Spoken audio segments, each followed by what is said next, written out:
Good evening. Good evening. We're going to get started.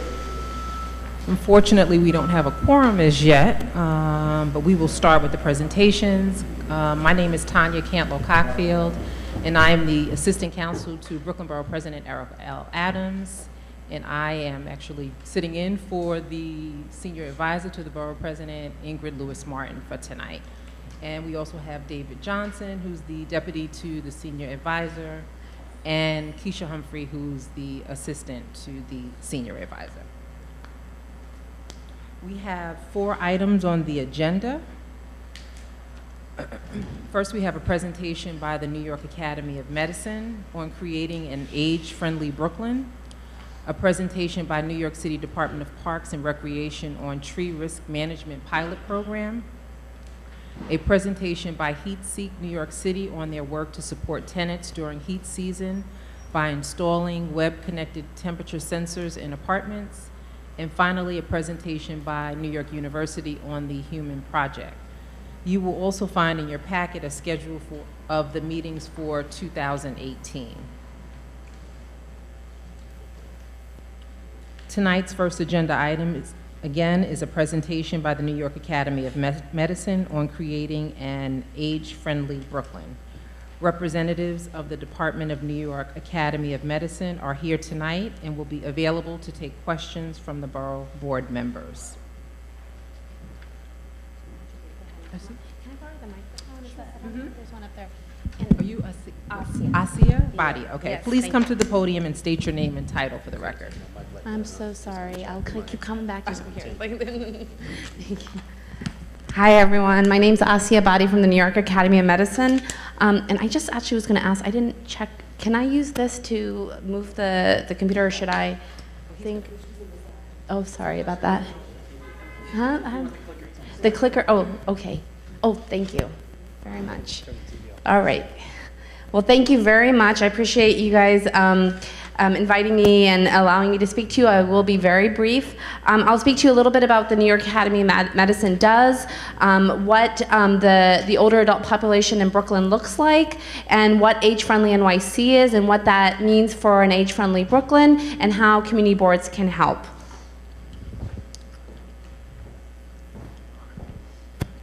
So the New York Academy of Medicine is a 170-year-old independent organization. We seek to improve the health of people in urban cities, and we do that through our world-class Institute for Urban Health, where we do research and policy making. We also have a historical medical library with hundreds of year-old medical documents, including 500-year-old anatomy books, as well as George Washington's original bottom dentures. We have public programs. You're welcome to come, do a tour, and see those things. And we also have a fellows program of over 2,000 experts selected by their peers who advance strategies and ideas to improve health around the world.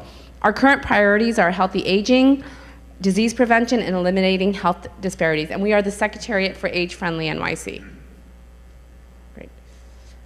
So who are older adults in Brooklyn? They are an important, vibrant piece of the economic, social, and cultural fabric of Brooklyn. They are part of the economic engine. They are working. They are a large part of the philanthropic area. They are both through their donations as well as their voluntary time, and many of them are the larger portion of the voting population. So they are involved and active in our communities.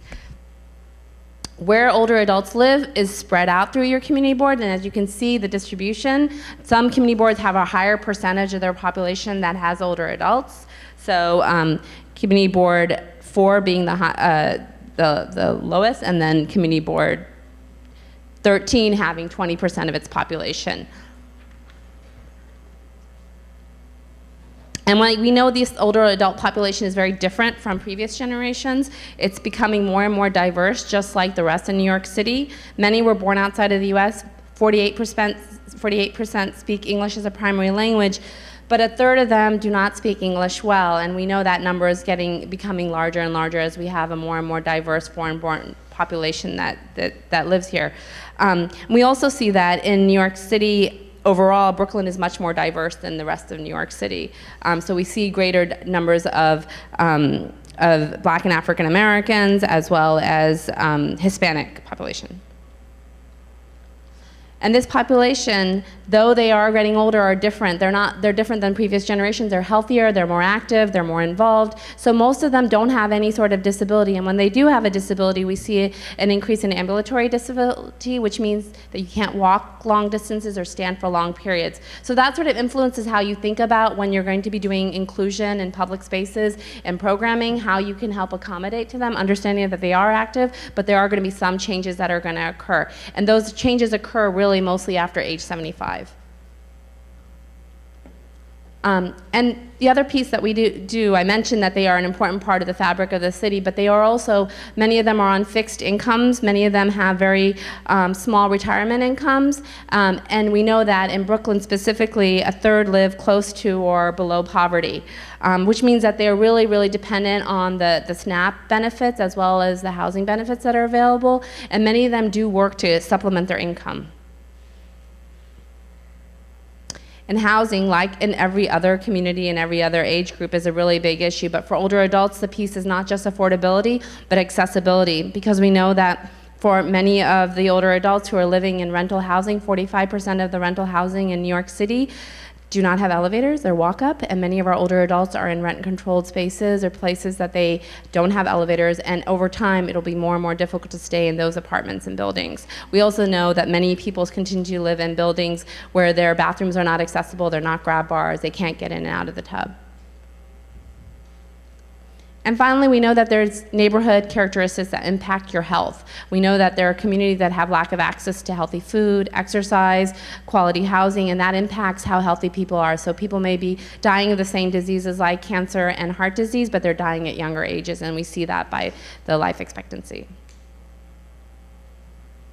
So what is Age-Friendly NYC? We are a one-of-a-kind public-private partnership with the Mayor's Office, City Council, and the Academy to maximize the social, physical, and economic participation of older adults in all aspects of life. So we're not looking to create a separate but equal system, but really about inclusion in all aspects, in all areas, and when you plan the city, to think about how that would impact older adults.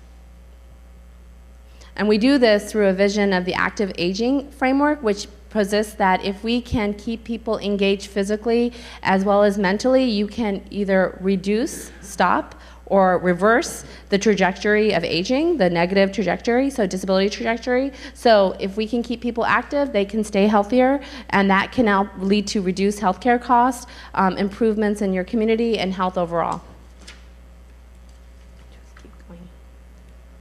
And we use a framework that is created by the World Health Organization that call the 8 domains of age-friendly city. As you can see, those hit all the areas of your city and community that you would want to, including housing, transportation, as well as social inclusion and participation. And with age-friendly cities, we don't think aging is the problem. We think actually a city that's not planning for an aging population, because we all are aging, is the issue. So as a community, we need to think about that. We work in a top-down, bottom-up model, working at the public sector and agency sector, as well as at the local level with libraries and shops and stores and different businesses, all to improve neighborhood level changes. And we all do this through feedback informed by older adults, through surveys that we've done throughout the city, and focus groups, as well as stakeholder roundtables, where older adults have told us what are the issues around those domains and what they are concerned about and what impacts them. In addition to that, those surveys are utilized to create a finding report that we took to then Mayor Bloomberg and now Mayor de Blasio, which told them what the issues were, and the mayors responded with 2 things. One is they seated a commission of experts, and of both elected and public sector experts, as well as private sector experts. So we have all 5 borough presidents, the speaker of the city council, as well as experts in senior housing and senior issues, that all sit and they create the vision for age-friendly.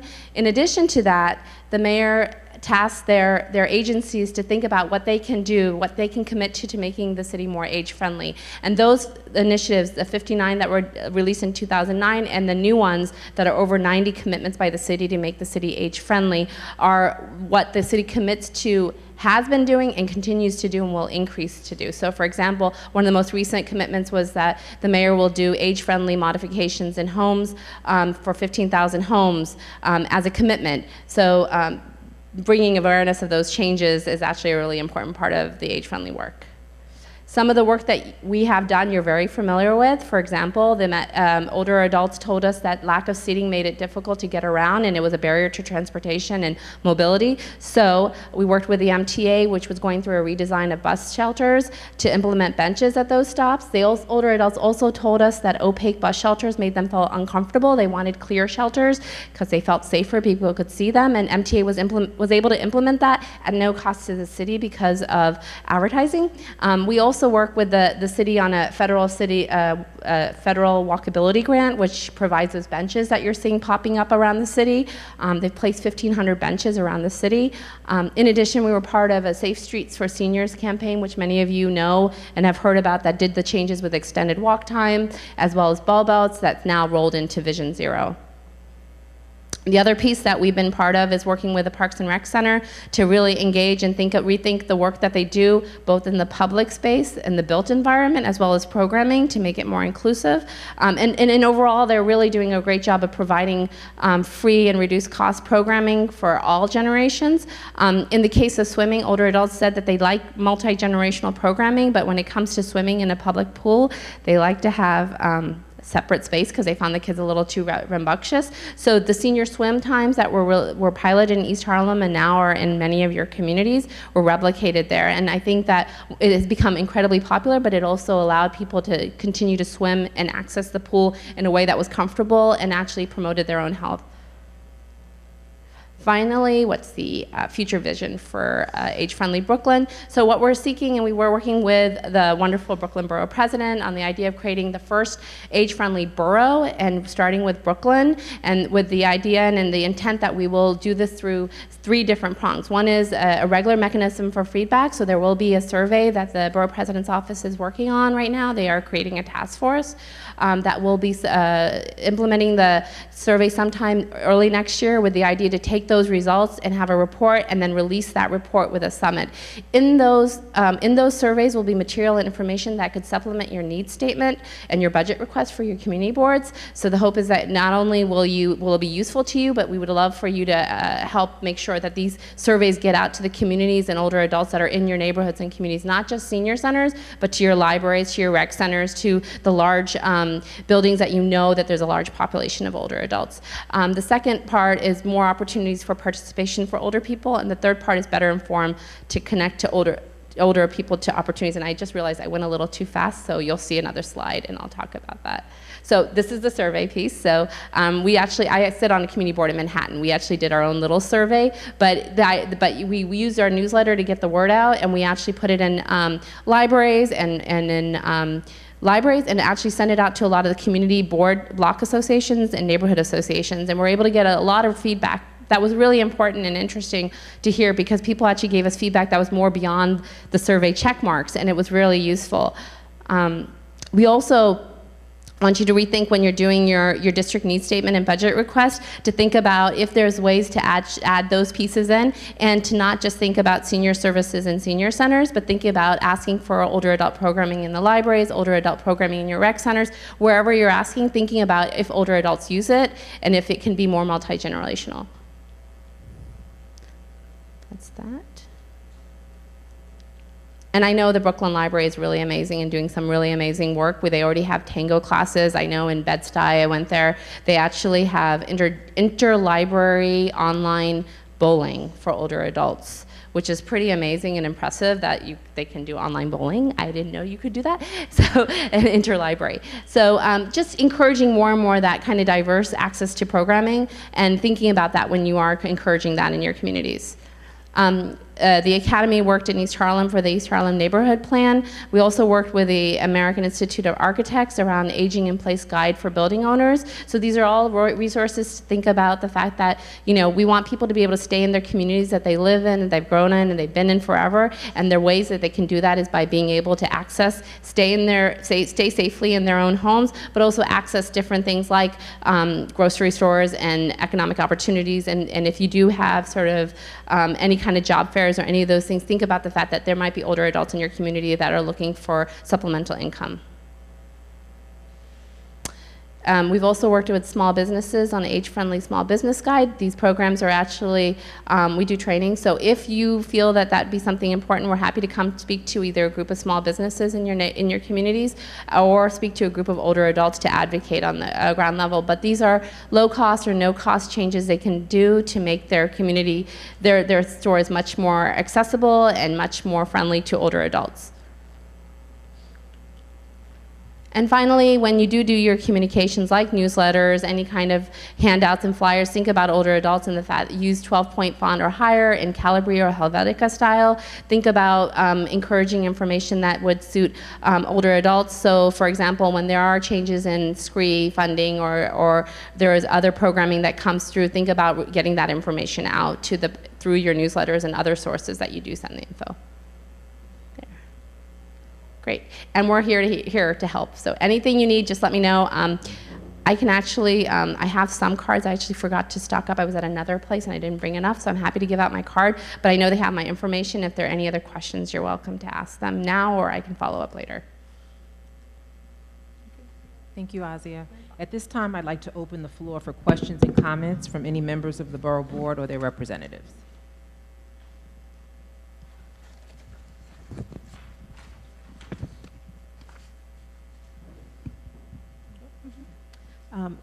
Good evening. My name is Janice Morgan. I'm from Community Board 16. I recently made a recommendation to the mayor's office that bus shelters also have decals in them that say, please give this seat up to a senior or a handicapped person. Is there any work that you're doing currently around any type of initiative like that? Because sometimes I noticed that you mentioned in the presentation that seating in the bus shelters was part of the work that you're doing, but sometimes the wrong people are sitting in the seats. No, I hear you, and I have to tell you, and I actually think the decals are great, and I think that, you know, one of the things that we do is actually advocate for people to do 311 calls and make that recommendation, because then that, you all know that that's used by the city to actually monitor what's happening. So it's great that you're doing that, but I also think it'd be great to encourage your community to put that request in, and then I'm happy to. We do actually sometimes meet with at time to time meet with the Department of Transportation and MTA for different things, so I'm happy to add that to that list. Thank you. Yeah.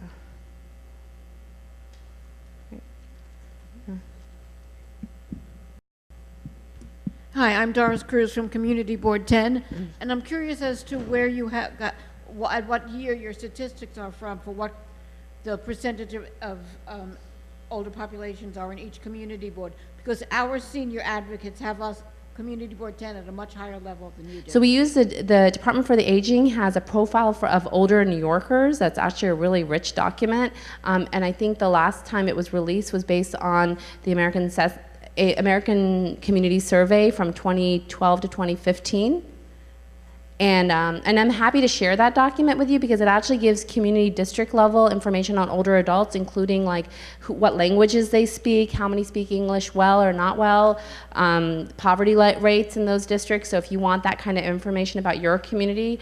And as an aside, the Academy, we have a public safety working group that's actually working on a mapping of older adults and like looking at being able to look at a community district and seeing where your older adults are, what are the issues that are impacting them, and what are the sort of way you can plan for that population that's there. Thank you. So I can share that. I can send it the link to it if that's easier, so you can send it out. That would be helpful. Yeah, I'm sure. Yeah. I noticed you had health disparities as part of the beginning of the presentation. Yeah. Oh, Simone Bennett, Community Board 9. Yeah. And I was hoping to hear a little bit more about that and how that can be addressed. So I think one of the things that the Academy really looks at and a lot of public health is looking at, and one of the things that we're really encouraging is the idea of looking at how the built environment impacts health. So the built environment means not only your house and your household, but the environment that you live in, right? And so we work very cross-culturally with city planners, with architects, and the idea of like when you're creating a community, you want to create a community that helps promote health in a way that it's sort of easy to be healthy. So you want access to healthy healthy foods. Grocery stores, I think, are the big piece that everybody's really concerned about because it's hard to get to healthy food in grocery stores. But the other piece is like, having a bench. I know somebody, her husband's a primary care physician, and he was talking to one of his patients about walking, and she said, oh, I don't have a place to sit. And she lives in the Bronx. I don't go out because I'm so scared I don't have a place to sit. So she never gets exercise. So thinking in that way, that we have to help create communities that people can walk safely, that the sidewalks are clear, right? That they don't have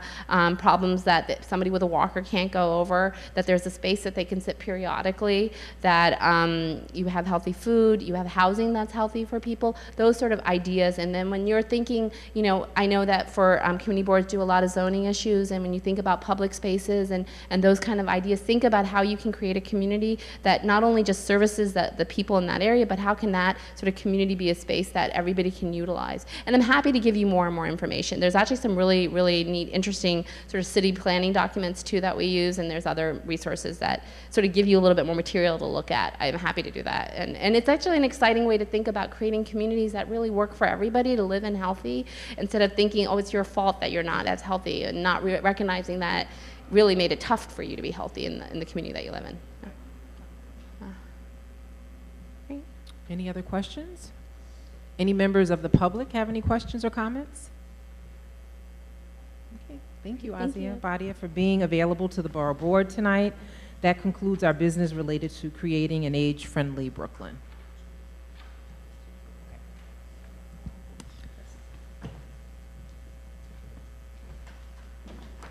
Tonight's second agenda item is a presentation by the New York City Department of Park and Recreation on Tree Risk Management Pilot Program. The purpose is to integrate modern tree risk management practices into the agency's urban forest management program to help keep our tree canopy healthy and New Yorkers safe. Yeah. Is Assistant Commissioner Jennifer Greenfield? Is she Yep. here? Oh, we're here. Okay. I'm here. If you could just state your name Sure. for the record. Okay, I'm Jennifer Greenfield. I'm the Assistant Commissioner for Forestry, Horticulture, and Natural Resources of the Parks Department. And here with me tonight is also Andrew Ullman, who's the Director of the Forestry Office in Brooklyn. So I'm actually going to do the same thing. So thank you so much for giving me a few minutes of your time at this meeting. We've been making our rounds, and for whatever reason, this is the last borough I've talked to, so I'm sort of prepared for any questions you might have. What I want to talk to you about, obviously, as was part of my introduction, was talking about kind of a new approach to how we're going to be prioritizing work for urban forests, for street trees and trees and parks across the city. So just quickly to remind people what we mean when we're talking about the urban forest. New York City has over 7 million trees, and the New York City Parks Department manages about half of that tree population. Over 600,000 trees are on the streets of New York, and that's within Parks' jurisdiction, and then the rest of them are either in forests or in sort of landscaped active use areas in our parks. And we hear from people all the time about trees. The number one topic of correspondence and of 311 requests from the parks that we get at the Parks Department is for trees. So we know people are interested in trees, whether they all care about the trees. I would love to change it if they don't, but we know that there's a lot of interest in trees. And we do have a really strong professional group of staff who manage trees, over 200 people across the agency. And I want to just start quickly by saying, really stating obviously what our main principles for urban forest management are.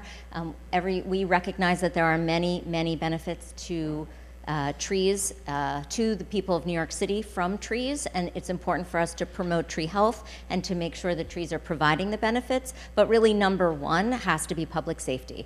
And that's really driving what these changes are that I'm going to be talking to you about, and we go back to this all the time, public safety. So giving you a wee history lesson, we've prioritized the work that we've done over the years in many different ways. One of the ways is by service request. So if you ask for something, that's what we prioritize. And we've prioritized specifically dead trees that we hear about from the public over almost anything else we do. There are other ways of prioritizing our work. We could say by geography, and in fact, we do that for tree pruning. So we don't take routine pruning requests. If you call and you say, I think my tree's getting big, we're not going to run out there and prune it, because we're very fortunate. We have a very healthy pruning budget, and we prune trees in a cycle. We're funded now for a 7-year cycle. So every single tree along a block gets pruned every 7 years, and we do 1/7 of each community board every year, so it's all spread around the whole city. So that's another way of prioritizing, by geography, saying this is an efficient and safe way of doing it.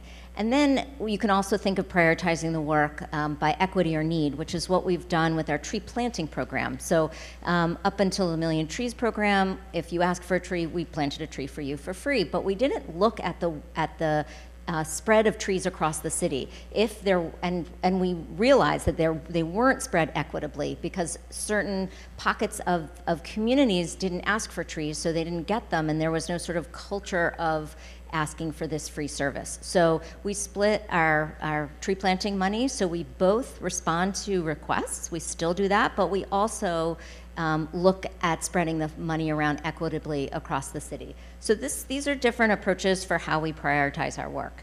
And this new one that we're introducing now is looking at it based on tree risk management.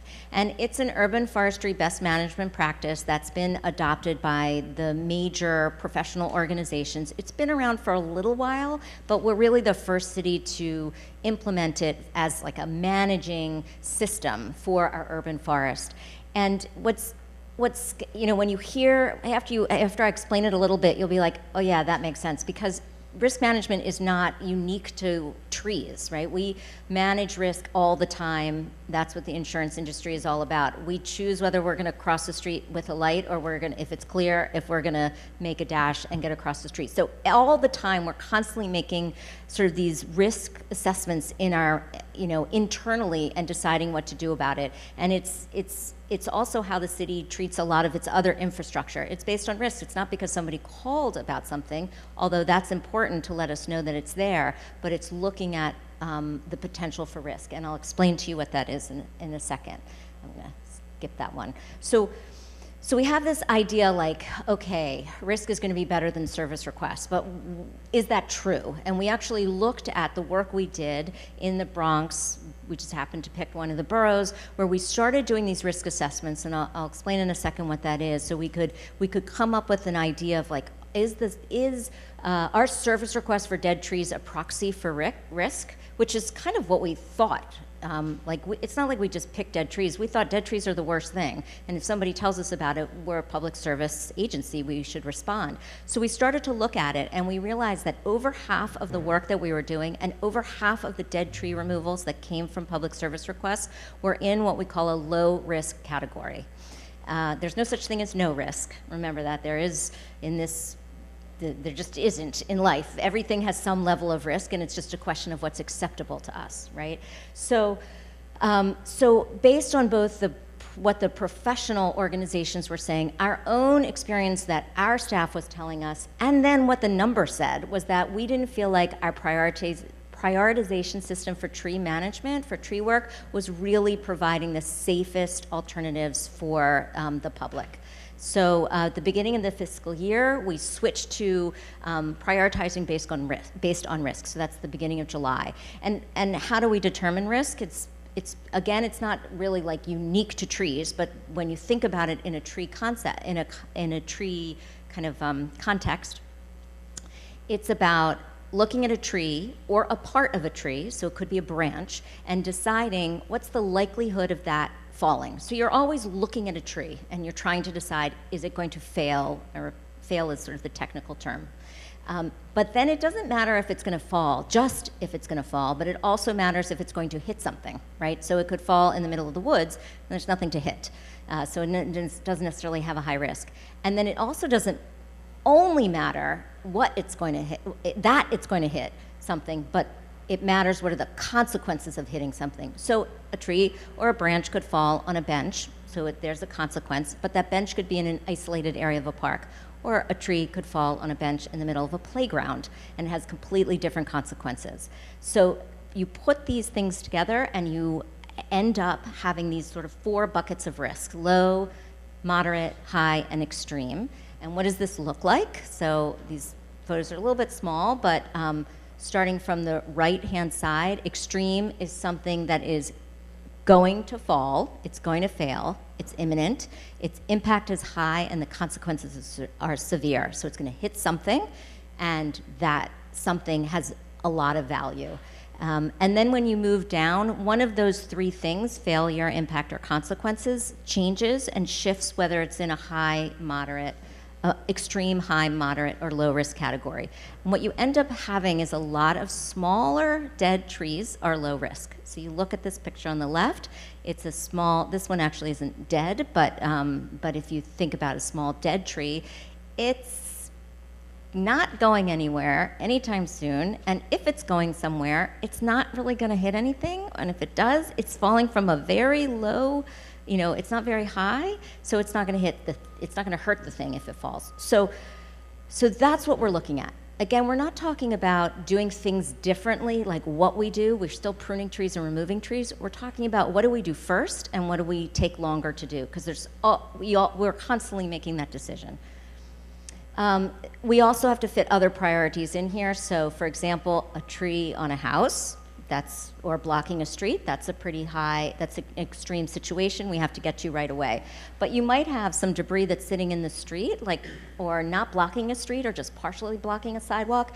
And in the past, again, if somebody's calling us about that, that gets prioritized over, let's say, not a hanging, but a dead branch that we think is likely to fall on something with consequences. So it's those sorts of things that we're pushing down lower on our priority.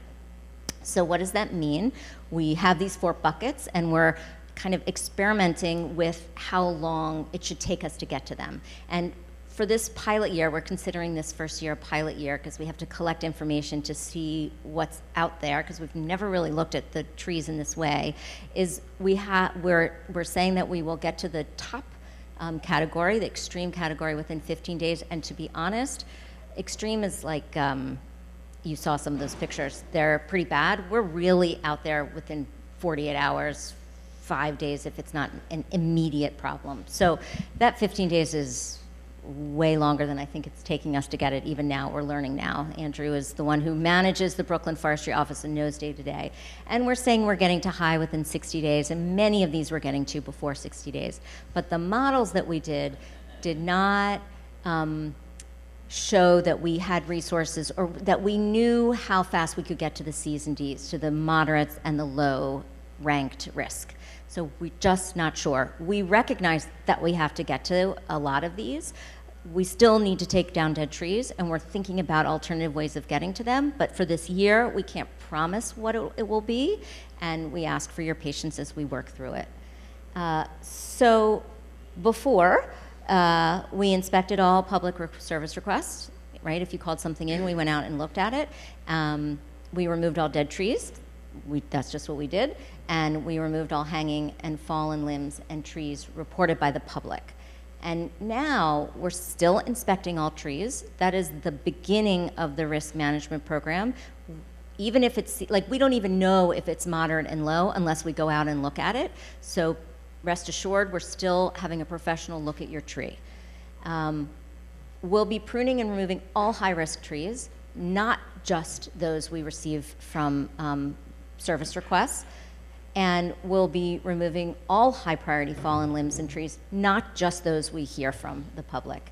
There's no change on the block pruning program, that 7-year cycle. There's no change in the trees and sidewalks program. There's no change in our response to clearing traffic signals, which is required by law.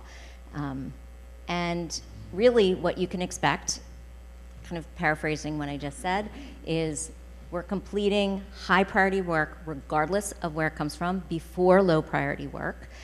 It helps, you'll see, it also means that street and park trees are going to be considered equally because since most of the calls we get are about street trees, we're feeling uncomfortable about what we're seeing in parks. So this will allow us to treat it equally across the board. And I have two pieces of information to give out to you today. First of all, you can go online, look at our website. We're working with 301. I cannot promise you that 301 is 100% up to date, but you can always submit requests to the Parks Department through online. That's the best part. And 301 actually uses our online intake system. There's this brochure that that you can leave with tonight and take multiple copies if you want, that describes what I said in really simple language. And then the last thing we have, which is kind of not related to the tree risk management program, but I want to get an opportunity to tell people about it, is our tree work hub, and that is that's what this flyer is going to explain. So there was a council a law that was passed that required the Parks Department to post the work that we're planning to do and that we did do. And so 4 types of work that our contractors are doing, it's online right now. They're really nice maps. You can sort based on community district or council district for stump removal, I think that's right, stump removal, tree planting, trees and sidewalks, and block pruning. So you can go online now. And then the one last thing, if anybody hasn't looked at our New York City Tree Map, I highly recommend it. It's every single tree that we censused over the last 2 summers and more, updated daily. You can see exactly what it is, the species, and you can use that to report a problem. So you don't have to describe to somebody over the phone, this is the 3rd tree from the left near this address. You actually go to the map, you click on the button, and you report a problem. So happy to take questions. Thank you. At this time, I'd open the floor for any questions. Good evening. Musa Moore, Chair CB9. I see that you had a slide that said Bronx case study. Yes. Yes. Do you have a case study for Brooklyn? And if so, is that something you can share with the various boards? We only did one borough, but Brooklyn actually was the next one, because what we had to do is everybody had to start doing these, they're called level 2 inspections that got this number, and the whole city did not start doing that until the beginning of this year. But actually Brooklyn was second after Bronx at doing a lot of them. We have the numbers, some of them from Brooklyn. They're very similar to the Bronx. But there aren't as many, like we had over 3,000. We didn't have, I don't think you had that many inspections, but close. But we're happy to share it with you. Wonderful. Yeah. We just had more data from the Bronx, that's why we chose that. Yeah. No, that's fine. Welcome to Brooklyn. But they were right behind. Okay, good evening. My name is Barrington Barrett, and I'm the chair of Community Board 17. Looking at your presentation, you showed us the outside of what occurs when a tree is hanging. But there's a lot of concern in my community wherein the root of that tree that was planted is going in the sewer system, and it's also breaking up the sidewalk, and when the people call it in, nothing has been done, and it ends up where the residents has to be paying for repairs on that. Right. What approach are you doing to solve this problem for the residents? Sure. No, I understand that there are some annoyances that come with the street trees, and that includes sidewalk conflicts. And we do have a trees and sidewalks program that the mayor actually tripled funding for this year, and it's you're eligible if you're a tax class 1, so if you're 1, 2, or 3 family owner-occupied building, and you can request us to look at it, and if it meets the qualifications, we have a rating from a 1 to 100 rating score. That's actually something you can look at online and find out what the rating is if your site was inspected, and we will repair the sidewalk. It takes a little while. It's been a slow gearing up of the program, but we're actually pretty active in Brooklyn. Do you recall what community board? I know we're in South Brooklyn, and I can't remember which community board we're working on. I don't think it's 17. I think it's 15 and 16. But it's taken a while. But you can look online to see if somebody made a request and see if we've inspected it and what the inspection results were. And of course, yes, if you're not one of those properties, our program doesn't address it, and you are responsible for the repair of your sidewalk. Let me first say, you will never get a violation from DOT that is only about a sidewalk flag that a tree has broken. You may get violation for other cracked sidewalk issues, but they'll block out any flags that they say are caused by the tree, and that won't be part of any sort of assessment. You won't be charged that, and no violation will stay on your records. I want to answer the other question. And then if you aren't able to wait, then you should ask for reimbursement from the controller. I can't say for sure people have been successful. I believe they have been. No. I think if you qualify for the Trees and Sidewalks program and you can show we rated it, we just weren't getting to it. I've heard it. We're working on it, trying to make sure that improves. And then you asked about the sewers also, and people don't like to hear this, but trees, roots in general, they want air and they want water, right? That's what they're looking for. And if a pipe is broken or leaking, and I know we all have old pipes, it's not a newly built city, a tree can take advantage of an existing crack. It's not going to know it unless it has some reason, has a crack. So it's not going to break an intact pipe. But it's not something we fix. And and we don't fix it. So I'll leave it there for now. I wish we would give that a consideration, because there are several residents whose sewer system has been affected by this. Right. And I personally believe it's unfair. We didn't plant the trees, so we shouldn't be responsible for it. Yeah. No, I understand, and again, I can't speak for the controller's office, but I look at this like if a tree falls on your car, the Parks Department doesn't fix your car, right? We do our best to make sure that tree never falls on your car, and that's what we do for roots and sewers. There's certain trees that are have much more aggressive roots than others, and we don't plant those anymore. So we're doing our best to reduce this possibility, but we don't do the fixing of the sewer.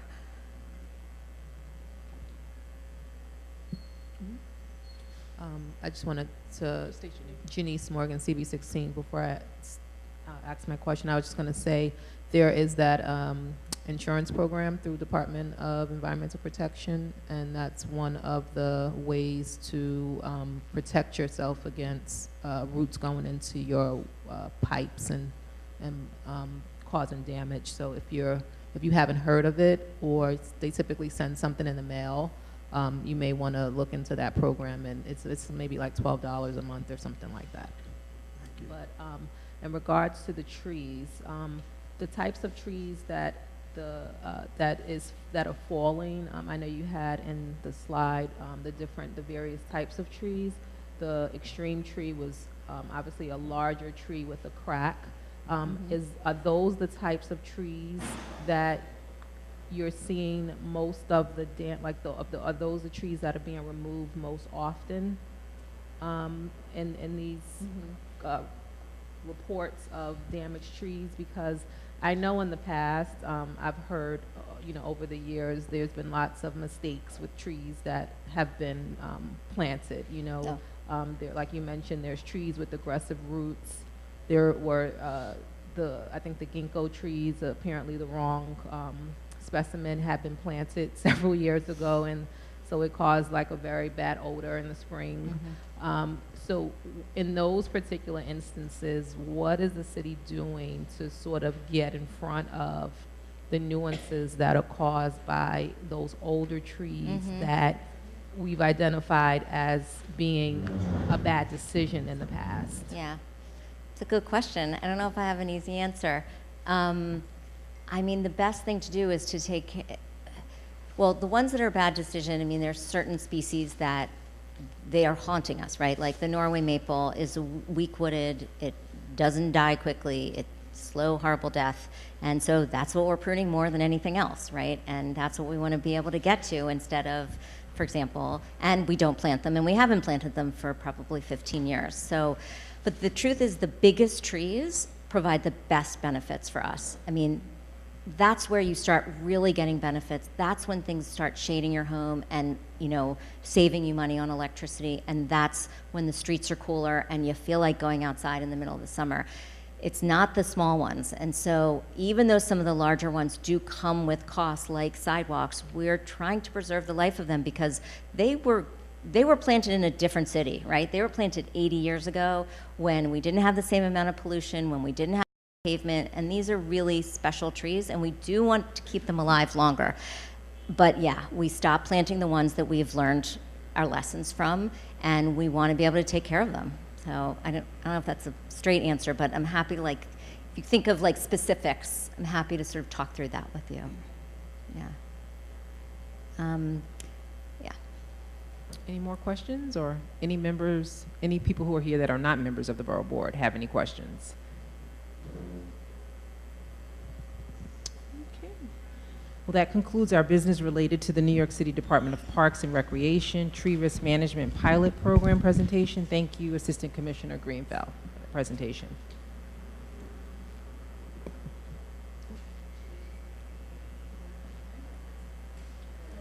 You could leave them. You could leave them.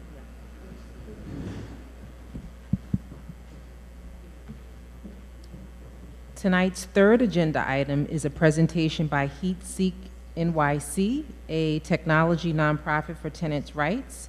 HeatSeek builds and installs web-connected temperature sensors for tenants experiencing chronic heating issues in their apartments during the wintertime. The sensors and corresponding web app document objective temperature data and provide evidence of heating abuse and misconduct that can be used in landlord-tenant negotiations and/or housing court. HeatSeek works with housing advocates, tenant lawyers, and city officials to ensure New York City tenants are safe, healthy, and secure in their homes no matter their income. Noel, what's your last? Francois. Okay. Welcome, Noel Francois. Francois, if you could just state your name for the record. Okay.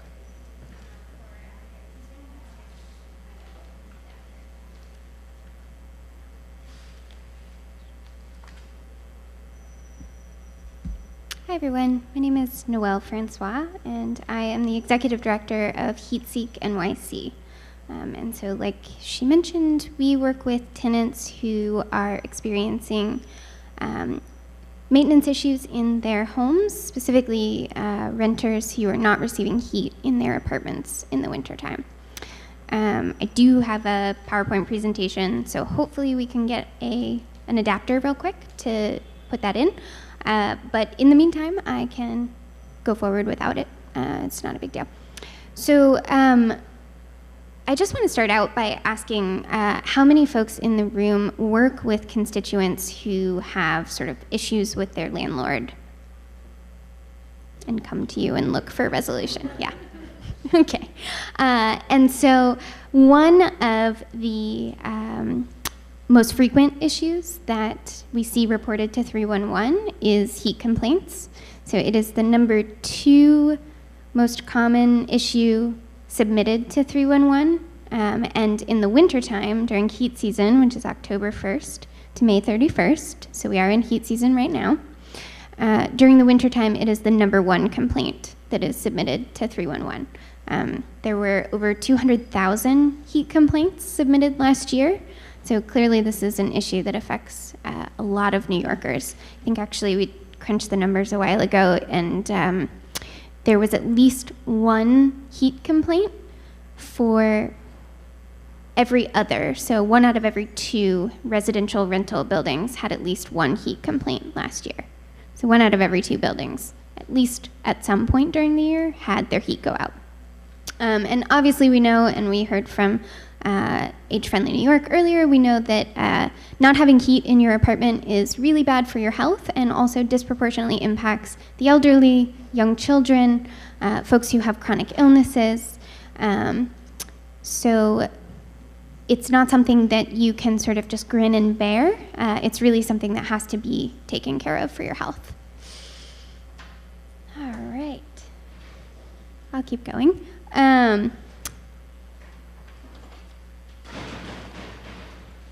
So one of the things that sort of precipitated our work is, we work with tenants who say, well, I can take a photo when I have leaks or mold or something that's not, working correctly in my apartment. I can take a photo, I can use that as proof.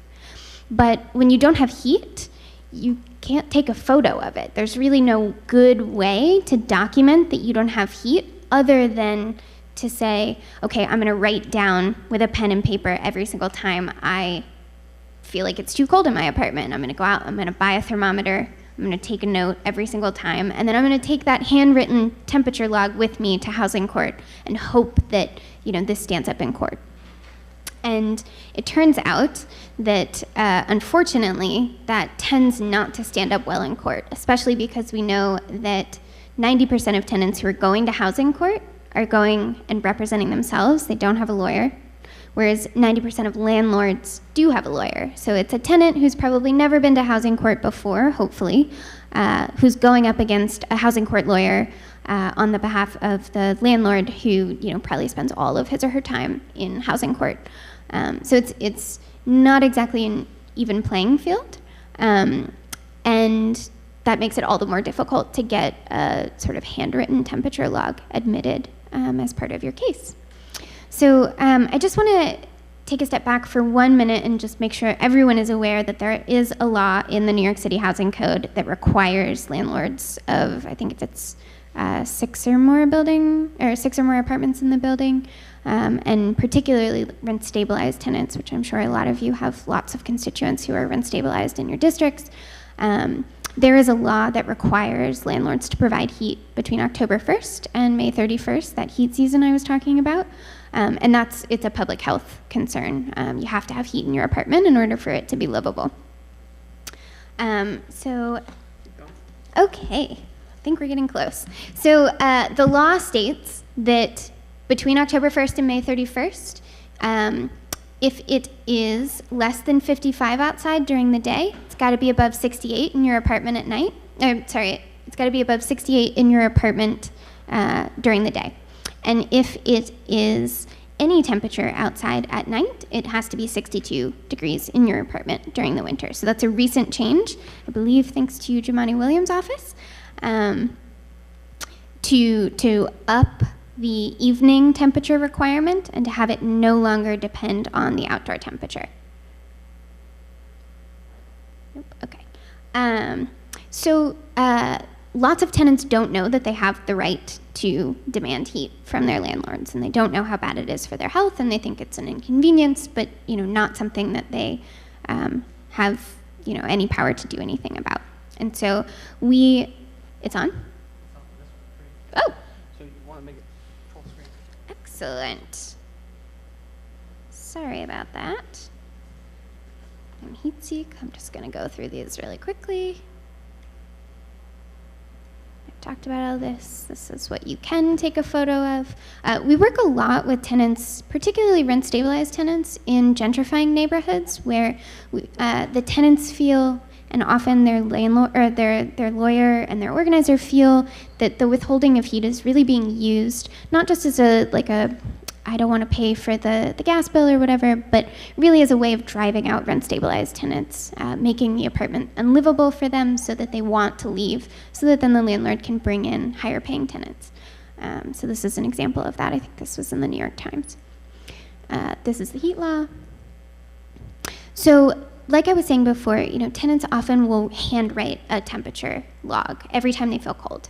And we felt like, because our backgrounds are in sort of the nonprofit space, but also in the tech space, we felt like, okay, if someone has to go and handwrite a temperature log, like I was saying before, tenants often will handwrite a temperature log every time they feel cold.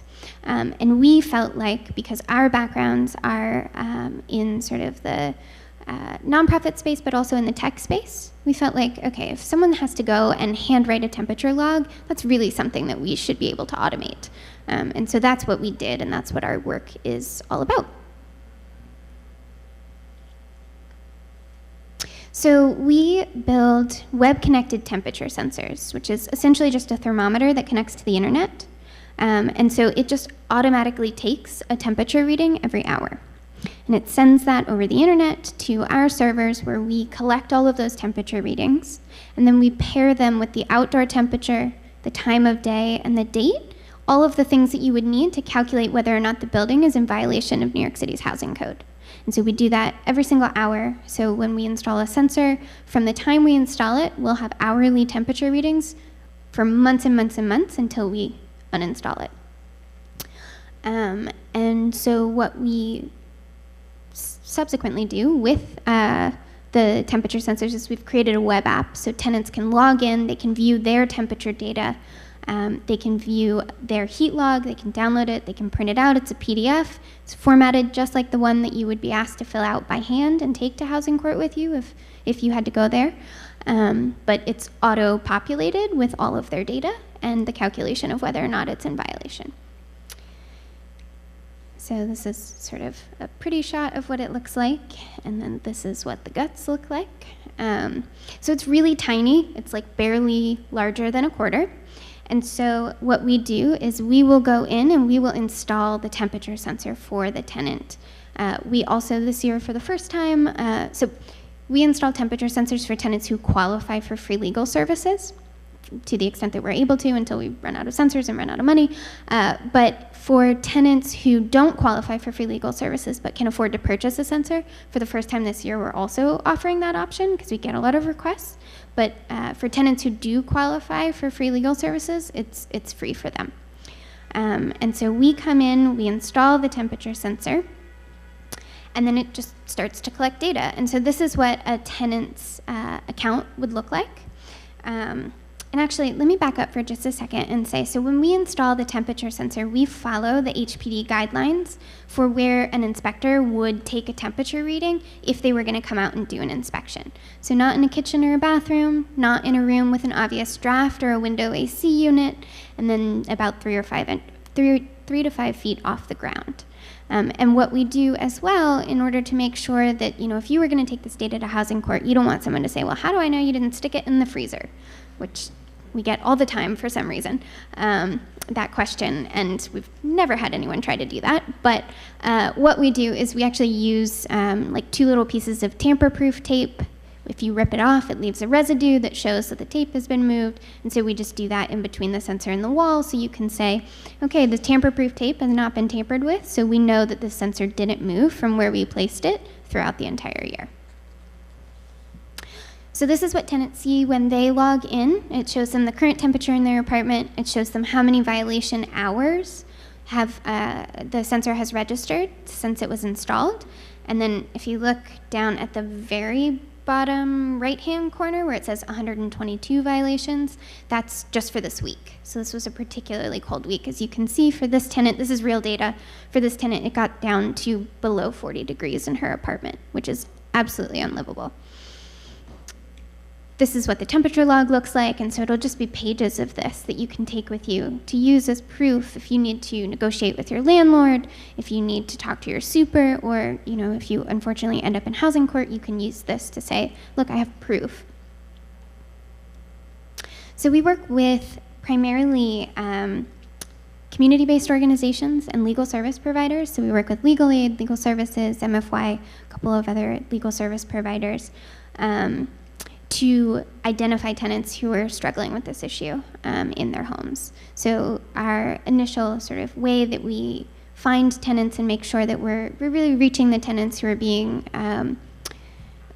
most sort of egregiously impacted by this is we partner with tenant organizers who are already organizing in buildings, and they tell us, okay, I'm organizing in this building, they're having a consistent heating issue, can you come out and install the sensors? Or we'll work with a lawyer who says, okay, I have this case I'm already bringing this group case, they have a heating issue, can you install sensors? And we'll document, for like a month or something and collect data. But what we like to think is that we're an additional resource for folks for whom this issue is chronic, they're having it every year, and folks who believe that it's not just that the landlord is unable to manage the heat well, but really it's being done intentionally to try to drive them out. So please make referrals. If you get tenants who say, I don't have heat, I'm sure lots of you can already think of a couple of tenants who you've worked with over the years who don't have heat. Please make referrals because we want to help them. We work with partners in all 5 community board or boroughs. But we work primarily in Harlem, the South Bronx, East New York and Brownsville, Crown Heights, and Flatbush. We've also done work in Staten Island and Queens. Really, we try to target the neighborhoods that have the highest number of heat complaints. So we comb through the 311 data, we look at which zip codes are reporting the most heat complaints, we try to focus our work there. And then we also, because we are really interested in sort of this displacement issue and what types of tenant harassment lead to displacement, we also looked at focusing our work in some of the rezoning neighborhoods where tenants had real concerns about displacement as a result of some of those rezonings. So we did some of our work there last year. So one of the things I just want to talk about while I have everyone's captive attention is it's really important, if you are going to make a referral, to think through which tenants would actually benefit from having a sensor. So we get tenants all the time who are like, I don't have heat. And we're like, great, that's terrible, but we think we can help. Do you use a space heater? And if they say yes, I mean, it's a temperature sensor. All it can do is take the temperature.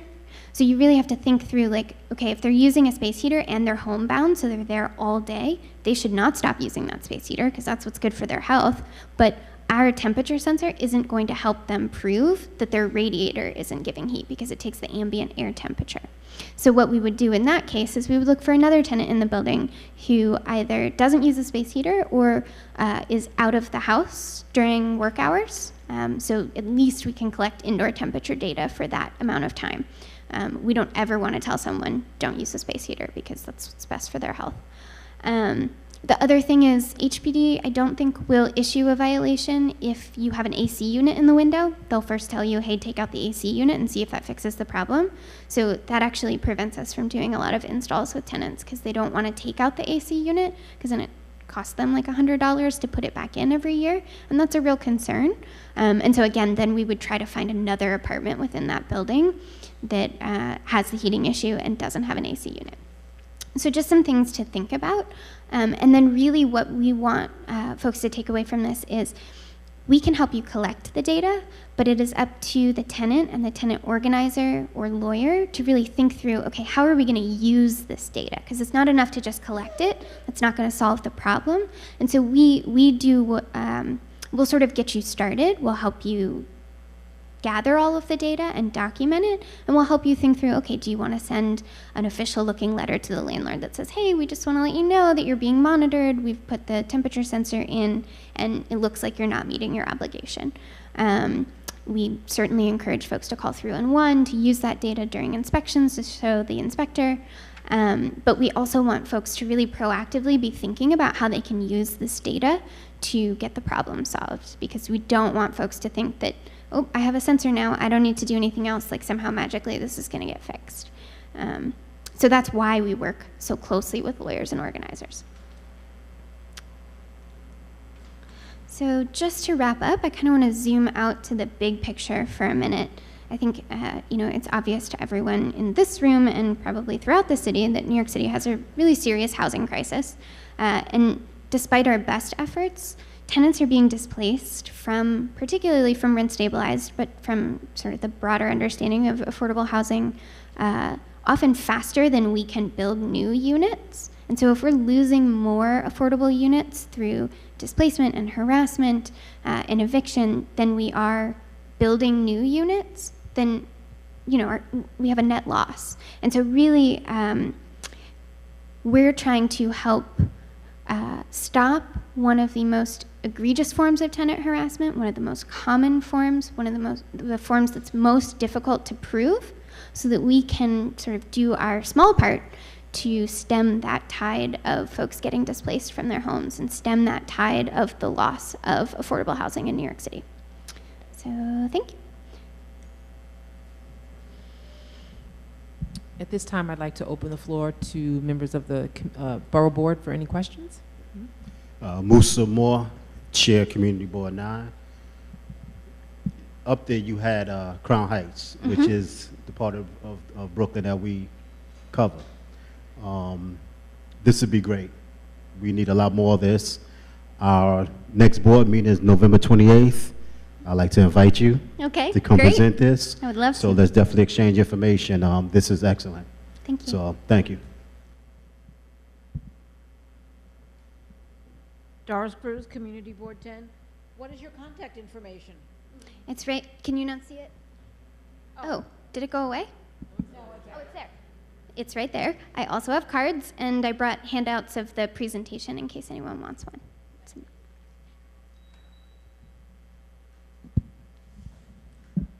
Hello. I wanted to know, Joy Simmons from Councilmember Inez Barron's office.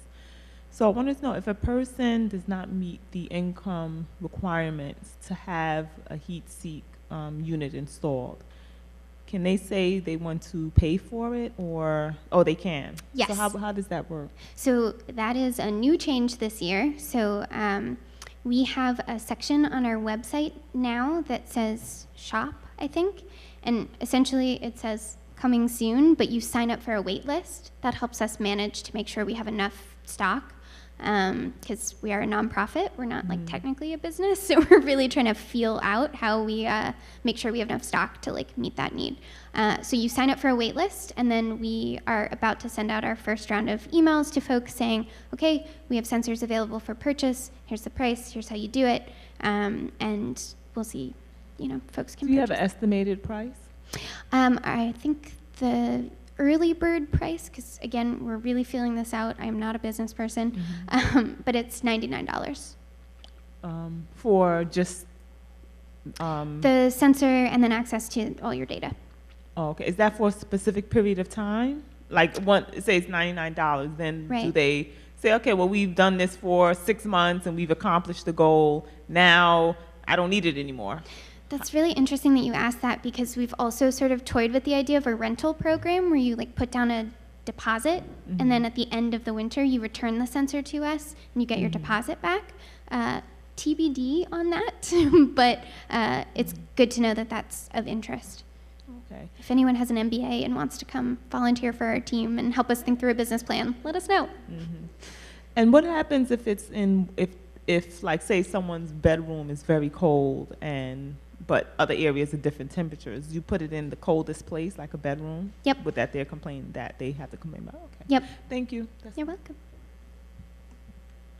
Richard Flatome, Chair for Community Board 3 in Brooklyn. So I had a similar question about how many sensors you would need for an apartment. How many do you think someone would typically need? We've only ever done one sensor per apartment, because my understanding is that when an HPD inspector would come to inspect, they're going to look for the coldest room that isn't the kitchen or the bathroom, because those things can be like heated up by the oven or like the shower. And then they're going to look for a room that doesn't have a window AC unit, because that could make it artificially colder. But then they're going to go to the coldest room. And then a second question also related to cost. Would there be a monthly service fee for this, or is just a fee for the device? Right now, because we're still kind of in the like beta phase, if you will, it's just the fee for the device, and you'll get it and you'll own it. But we're definitely thinking through, like, is there a way to maybe even do like the deposit and then the subscription fee for 6 months or 8 months, so you just have it for the winter.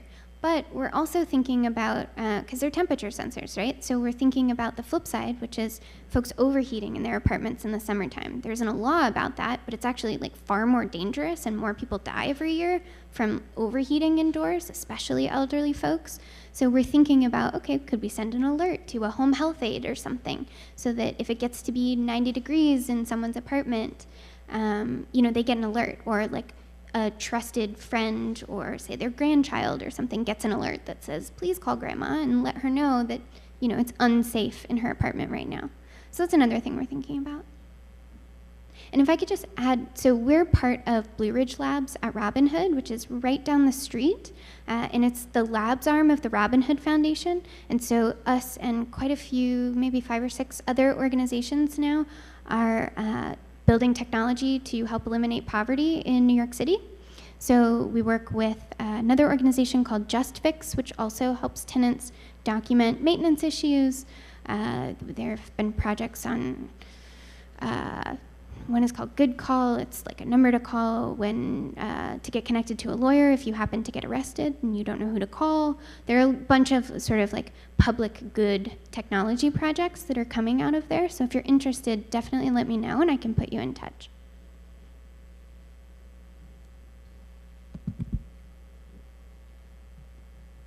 I just wanted to point out that we had Just Fix here last good. month. So Excellent. it's nice to, you know, share and nice to know that we have these organizations coming to fruition.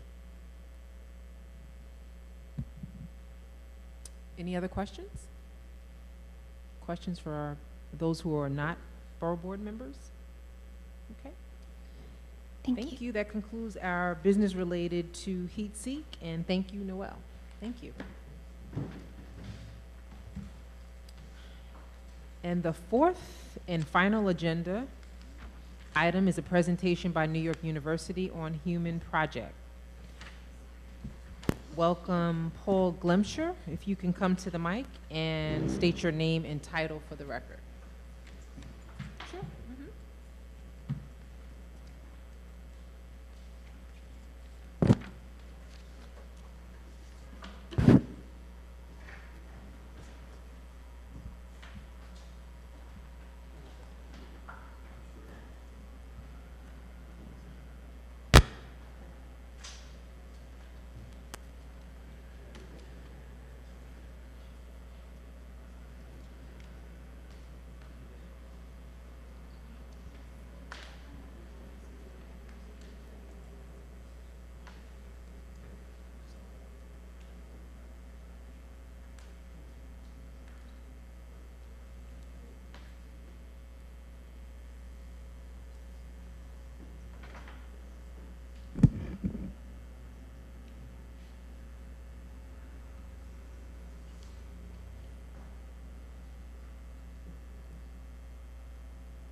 All right, well, I'm going to get started. I'm Professor Paul Glimsher from New York University, and I've come to you today to speak about a large-scale social science research project that you may have heard of, the Human Project, which is being launched next year by New York University. And I'm here particularly today because we're launching a test of the large-scale project in 3 of the neighborhoods in Brooklyn to assess how well the large-scale project will operate. Now, the project began about 4 years ago at NYU when NYU engaged in a detailed review of how big data was beginning to impact the urban landscape and how it was beginning to impact municipal use of big data and the use of big data by academic researchers. As you know, big data has really come to dominate the discussion about how we build cities, how we build infrastructure, but big data has raised some, we think, terrible problems in cities like New York. As you may know, big data that's available today suffers from 4 really critical problems.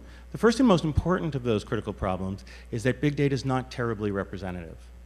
For the most part, whether we're looking at financial, health data, whether we're looking at income data, whether we're looking at medical data for people in need, those databases tend to represent about 65% of Americans. They tend to be wealthier Americans. They're Americans typically between the ages of 13 and 65, and they significantly underrepresent minority Americans. There are tremendously unfair examples of this that really bug us at NYU. A lot of the urban traffic systems that the large big data companies are beginning to market use smartphone data to determine where roads work well and where roads don't work well. And if you use that data, neighborhoods, for example, where smartphone incidence is low, look like they have great traffic systems when in fact they don't. And the result is that in large measure, big data, we believe, is driving greater social inequity. It's driving more attention to communities that already have more resources. A second terrible problem with big data is it has tended to be very broken up. So medical data does not communicate very well with, for example, income data, even though we know that income is the primary determinant of health outcomes. School data doesn't combine with either financial or social data, even though we know that it's financial and social challenges as well as medical challenges that primarily impact our high school graduation rates. So those two things, the lack of representativeness in big data, and second, the fact that big data doesn't really pool well across different domains, are real problems in our urbanscape today. A third problem that we're very focused on is the fact that big data tends not to be very longitudinal. Providers from the corporate space tend to be very focused on short-term fixes and things that they can bring to market quickly, and that means that we don't, for example, have the ability to follow how the air quality in a neighborhood over a decade impacts the well-being of children as they grow. The fourth and final problem with big data that we identified is its cost. More and more big data is the province of large corporations that make that data available every day. All of us contribute to that with our smartphones, with everything that we do every day, but that data is not really available to us as citizens. Instead, it's really made available to these corporations. They don't really generally compensate us for it, and then they sell that data to people who can afford to buy it, and that often doesn't mean people like community boards, people like the Brooklyn Borough President's Office, things like that. And so we began to ask ourselves about 4 years ago whether or not NYU could do something about that. And we came to the conclusion that the solution to the problem of big data in New York City was to build a large-scale representative panel of New Yorkers, 10,000 people distributed statistically across the boroughs in 3,900 families, enroll this group of 10,000 people as kind of sentinels for our communities, and gather all the data that they were shedding to corporations into one place, and make that data available for free, both to academic researchers and to municipal policymakers. Now, to achieve that goal, we've spent quite a lot of time building new tools for data collection. We've reduced the cost and efficiency of data gathering, and I can talk a little bit in the end about what the actual data types are and how we hope to make them available to you. But the core message is, for us, that in the days of big data, what big data has done is not empower groups like the community boards in Brooklyn. It's tended to empower large corporations who care mostly about a subgroup of Americans, and we believe that'll drive greater inequity in the years to come. And so what I'm hopefully going to show you is a 4-minute movie, a 3-minute movie that kind of captures these ideas, and then I'll tell you a little bit about our project and how it will roll out in 3 of your communities over the course of the next 6 weeks as a test, and then across 100 communities in New York in the following year. But I'm not too optimistic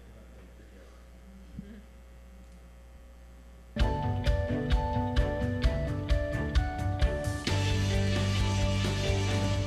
Whether rebuilding the quality of life for an aging population, eliminating poverty, transforming the American educational system, repairing the criminal justice system, or understanding how to get citizens and economies to achieve environmental sustainability, it is information that is the ultimate tool for social change. Till now, no research team has ever tried to put together in a single study everything there is to know about a large group of people. The Human Project is that effort.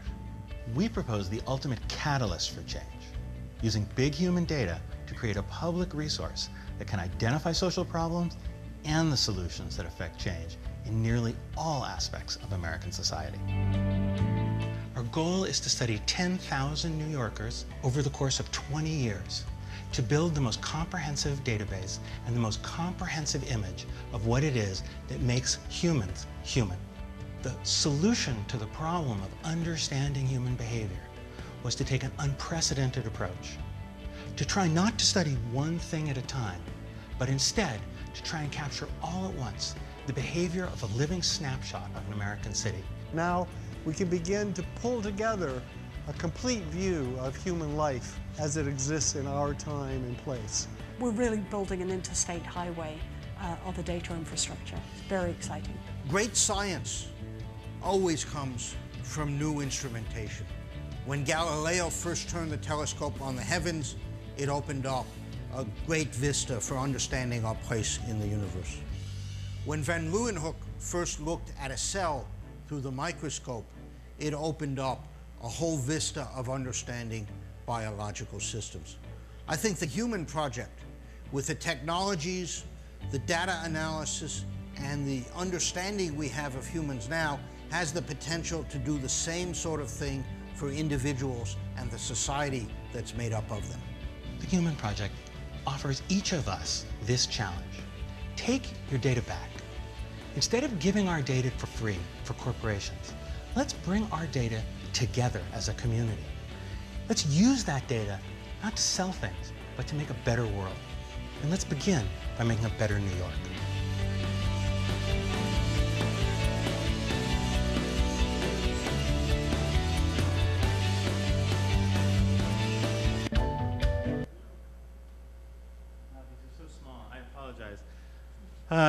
All right, so I just want to tell you a little bit about what the study will look like next year when it launches, and then I want to really focus for just a few minutes on what we'll be doing in your communities over the course of the next 6 weeks, so that won't come as a surprise to anyone. When we enroll families, we'll be sampling 100 randomly selected communities in the city that were precisely selected because they yield a perfect demographic mirror of the city. In each one of those communities, we'll be looking for 40 families, randomly selected, and asking them essentially to share with us all the data that they generate through traditional systems. Now, the data that they'll be asked to share with us range from educational data that they would, of course, consent to share with us if they wanted to, through the Board of Ed, financial data from a number of sources, ranging from their credit histories to applications that run on their smartphone that allow us to sample how they spend cash over the course of the day, health data that they choose to share with us, and that would include their medical records through the New York State system of HealthFix and Sparks. Those are kind of all of our billing and medical record systems, as well as survey data that asks them how they are doing on a particular day, or nutrition data that comes through surveys that we deliver on the smartphone. Also criminal justice data, data that we gather through the smartphones that either they already have or that we provide to lower income people in the study. And these smartphones can give us geo-track data, activity data. They can tell us about social network structure and how it changes. And that allows us to correlate all of this data in a super secure facility we've built here in Brooklyn at MetroTech. I should say, because this probably comes up in the question and answer, that the data facility NYU has built at MetroTech is probably the most secure data facility in the city at this time. It exceeds the standards used by first-tier banking systems for storing account data. That data then becomes a resource for people like you, for communities, for politicians, for the municipal workers, and for academics. And the goal is to really unpack the challenges that lie before our city. There are a group of problems we're really focused on right now, and I'll just mention them very, very briefly.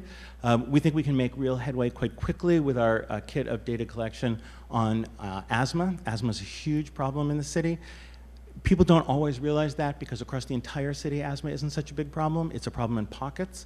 We don't really understand what gives rise to asthma, what is the cause of asthma. We know that there is a silver bullet out there somewhere that would eliminate the impact of asthma, or nearly eliminate it, across a huge space in the city. And we think that with these tools, we'll be able to find that. Alzheimer's is another great example that we want to work on really hard. We know, for example, that the #1 way to protect someone from getting Alzheimer's is to send them to college. That can't be true, but it's a very famous result in the literature. And what we realize that means is that people who go to college engage in different kinds of behaviors over the course of their lives. And some of those different behaviors protect them from Alzheimer's disease. If we could figure out what those behaviors are by watching people as they mature from middle to elderhood, middle age to elderhood, we'd be able to know what the things that you could do that would change or eliminate Alzheimer's were. We have about 25 large-scale projects like eliminating Alzheimer's and eliminating asthma, like changing the way we treat depression, changing the way we select schools and build schools to optimize them for each of our communities, learning how to profile communities and design schools to meet the community's needs in the most scientific and efficient way. And details of each of these projects is available on our website, www.thehumanproject.org. Now, the reason I'm here today is because we're going to test the project in 3 Brooklyn communities. We're kind of biased to Brooklyn because we're NYU Brooklyn, so we are Brooklynites ourselves. And so we'll be working in Greenpoint, in Sunset Park, and in Bed-Stuy. We'll be working actually in small portions of each of these neighborhoods. And you'll see advertising for the project go up in those neighborhoods next week. We'll have field teams out wearing NYU Human Project livery who will be assessing people's willingness to participate in the study, coming to understand how our field systems work, whether they work as well as we think they do. We've spent a lot of time, I should add, over the course of the last 4 years doing market research. We've been in many of your communities in a sort of lower profile way, asking, can we gather this kind of data, or does this freak you out? There's lots of data people freak out about and that we won't ask them to share. Asking about how to consent people. We've built consent systems that people feel comfortable with, that use videos and cartoons and ways of making the sort of consent process more friendly.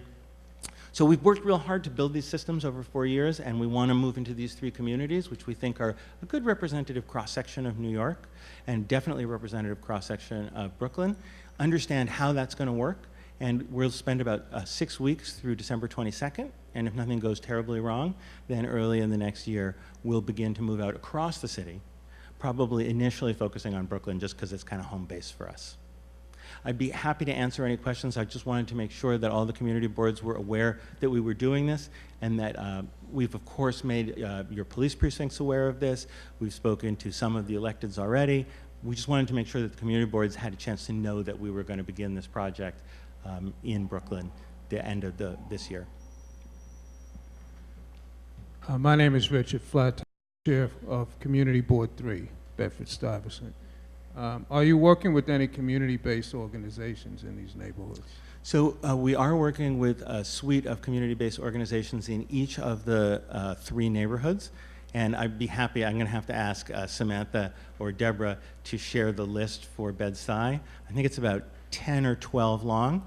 And some of them have already been contacted, and some of them will be contacted on the first day of the field test, which will be basically next week. Every one of those will be contacted, but including the community board. But if there are others that you'd love to have us contact, we would be delighted to do that. I'd like to see the list. Also, could you tell us how this is being funded? Yeah, that's a great question. So the study ain't cheap. At full deploy, it'll cost about $15 million a year.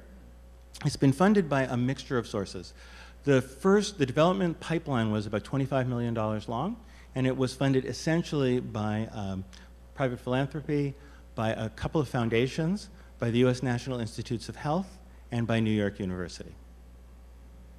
About 3/4 of the way through the development pipeline, we actually realized something interesting. Other research studies going on in other parts of the country came to us and said, gosh, you guys have developed the best software, you've developed the best hardware, you've reduced costs by an order of magnitude. Can we buy your data collection systems? And at that point, we realized that we could actually pay for the New York study by getting other cities who wanted to run the studies like ours.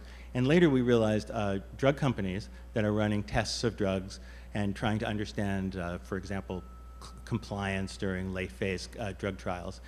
So all of these people came to us and said, we'd like to use your tools. And so what we did at that point was we spun the tools out of NYU into a little company that we call Data Cubed. And Data Cubed is a joint venture between a group of philanthropists and New York University. And DataCube makes these tools available to corporations and to other research projects. Now, I mean, in all honesty, DataCube is just starting to make money, but our ambition is that DataCube will be licensing out enough of these tools to other cities and to companies to pay for the project in the long run.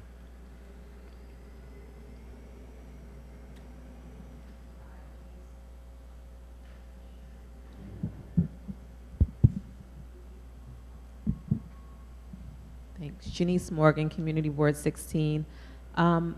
I know the census is coming up in 2020, and this study is starting 2018. is there any correlation between this research and then the census? Additionally, I'm always concerned, I was curious about the neighborhoods that you were going to select, and so I thought it would be Greenpoint and Sunset Park or Williamsburg and Sunset Park. I was hoping it wasn't Brownsville because I was going to be livid because we are completely over-surveyed there. But what was I going to say? How was it that you, go about selecting the neighborhoods that you're going, that you are going to do this research in? Because they're going to get this research now, and then in 2 years, you're going to have census workers knocking on your door. So of course we think about that. Let me first be clear that the census gathers, if we talk in bytes, which is kind of natural for me, the census gathers about 30 questions on the short form. So that's 30 little bytes of information. And the long form's about 10 times longer than that. We gather about 1 million times more data than that. It's a little bit more than 1 million times more data. But we gathered about a lot fewer people. So while the census costs pennies a subject, we cost about $1,500 a subject, and that's already a drop. The original estimate for the study 4 years ago was that it would cost $20,000 a person, putting it out of reach. So there's a real big difference. Now, the census is really critical to us. We ingest the census data, the ACS, the American Community Survey data, as our background on which the data we gather is laid. So the census is really important to us. We hope to have our study fully recruited before the census rolls out, because there is this market competition problem, even though it's quite a different experience. Now, as to how the neighborhoods are selected, that is a really complicated statistical art, and the intuition is this. What we want is, with a minimum number of people, to be able to make statistically valid statements about the whole city and about each borough. We'd really love to make it about every single community, but that would require people in every single community. So we're going to shoot a little bit lower, at least for now, and say, well, 10,000 is what we can afford, and that gives us clarity if we're careful in the way we design the sample. Now, the way we actually do that is we select first neighborhoods. That's actually a money-saving strategy, because instead of having to go to people who are far apart, we can go into a neighborhood and sort of work out of a home base. We actually have built a mobile lab facility that is kind of our recruiting center, and when we move into a neighborhood, we can park that 24-foot Sprinter van in the neighborhood and work very efficiently for time and motion in the neighborhood. So we recruit neighborhoods, and then we randomly, using postal addresses as what's called our study frame, select 200 postal addresses for households, and then we invite those 200 postal addresses to meet us, and we go basically knocking on doors until we get 40 of them to say yes. So it's very designed. Now, we are aware that however perfect the statistical model, this is a source of potential friction, because people say, we want our community to be sure to be included, not just to be statistically included. And of course, we can't afford to do every community. And so what we've done is we've started to roll the dice only for the first few communities. And there sort of will always be a chance that your community will be picked until we get to the last community, and then we understand when we roll out the last community and we discover who it is, there are going to be people who are disappointed, and we are really sensitive to that problem, and we don't really know how to fix it. With enough money, we'd do every single community in the city, but that would, of course, push our costs up from $15 million a year up until the order of $250 million a year. So, two last questions. These are all, everyone who participates is a volunteer. 100%. They won't receive any type of stipend or... So that's not quite true. Okay. So, we do use some of your time, particularly at enrollment.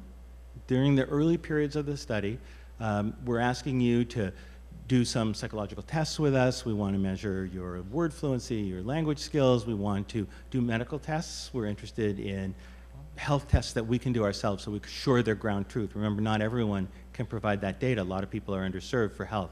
And so getting baseline health, weights, blood chemistry, all that stuff, lead exposure for kids, all that stuff's super important. So we need to have kids pee in cups, and you kind of get the idea. So our view here is that we should be paying you a lot for your time because it's precious to you, and so we generally pay people $100 an hour for their time when they're with us. We have two other ways that we incentivize people to stay with the study. The study has built a small private foundation. That foundation builds community projects in partnership with organizations like Children's Aid or the Red Hook Initiative. And so what we do is at any time identify 5 community projects, 1 in each borough. And as you participate in the study, you gain points. I mean, I hate to say it, but that's what you gain on the app. And you can use those points if you're an 11-year-old boy like my son to buy bling for your avatar on the app. Or you can use those points to actually build, say, a community garden in Queens or a work readiness program at the Red Hook Initiative. So that's a big part of what we do, because our message is we want you to join us to make a better New York. And by sharing your data, you're making a better New York. And we're also giving you control of a foundation that also lets you make a better New York. And the very last incentive that we use is, I remember I mentioned that we have this little company that we hope will eventually be able to pay for the study. But it is a private company. It's essentially a benefits corporation, so it's not really a for-profit company, but it's a real company. Mm-hmm. And so at the 6-month anniversary of your enrollment in the study, we vest you with shares in the company. Mm-hmm. And then every year thereafter, we vest you with an additional 10 shares in the company. Of course, for kids, we vest it to the mom and dad or the guardian are in control. So this we think is real important because it's our core message, which is, we're all in it together. Mm-hmm. And if the company should, in some fantasy, show a profit, then that would be something that would be of value to the people who made the company profitable, the participants, who are really the most important part of the project. Okay. So those are our 3 main structures. We do pay people, but we only pay them for their time. We never pay people for data. We're sharing data as a community. As we share data in a community, members of our community have the ability to do community projects that they select. The community board, not in your sense, our community board of the participants actually selects the projects that'll be run by the project, and then we allow them to decide which ones they want and decide how much they wanted to vote their points to one or another. And then the last way is that they become co-owners with NYU of the company. Okay. So I have a million more questions that I know I can't ask tonight, but has the Department of Health been briefed on this project? Absolutely. Okay. So we've spent a lot of time developing the project over quite a long time. And so we've had very, very tight relations with the Department of Health, particularly with epidemiology, obviously. We've worked with Elder Services, we've worked with the Mayor's Office from day one, the Office of Data Analytics. We've worked with the Board of Ed a little bit. We've tried to reach out to every single one of the deputy commissioners or commissioners, and we've had pushback. People have come back to us with 50%. And I think everybody at the level of the deputy commissioners, all the deputy commissioners know who we are, and some of them have come spend time with us. And we've held workshops for them at the New York Academy of Sciences in Manhattan, where they can come and ask us questions. We've done question and answer sessions with a lot of the deputy commissioners' teams. So we're really trying to stay well focused on what the needs are. We actually would love to, one of the first things we're going to do is we're going to provide New York City Department of Health and Mental Hygiene epidemiology with a dashboard for the city. So they'll be able to see, once the study is fully installed, influenza percolating across the city. They'll be able to see changes in asthma day to day. We'll really be able to give them the kind of granular day-by-day data about the health of the city, at least at the borough level, that's eluded us so far. Thank you. Musa Moore, Chair CB9. Like my sister here from CB16, I have a number of questions about this. One, you said the local precincts have been notified that you're coming in? They got notified yesterday, I think, or the day before. Okay, what was the feedback from them? That's a good question. Deborah, do you know the answer to that? So they received basically a drop. We sent one of our field team members out to do a drop with them. And so they received an overview. We actually have that overview for you so that you guys can take it home and look at it. That describes sort of the goals of the project and what we'll be doing and that we'll be knocking on doors, that sort of stuff. So you said this data, once it's collected, will be stored in a secured facility? And as we know with Equifax and everything else, nothing is stored. So it sounds like you're going to be collecting a lot of personal information from people. Are you concerned with that getting out? Yes, I mean, that's the thing I wake up every night worrying about. So I actually I wasn't a cybersecurity expert 4 years ago.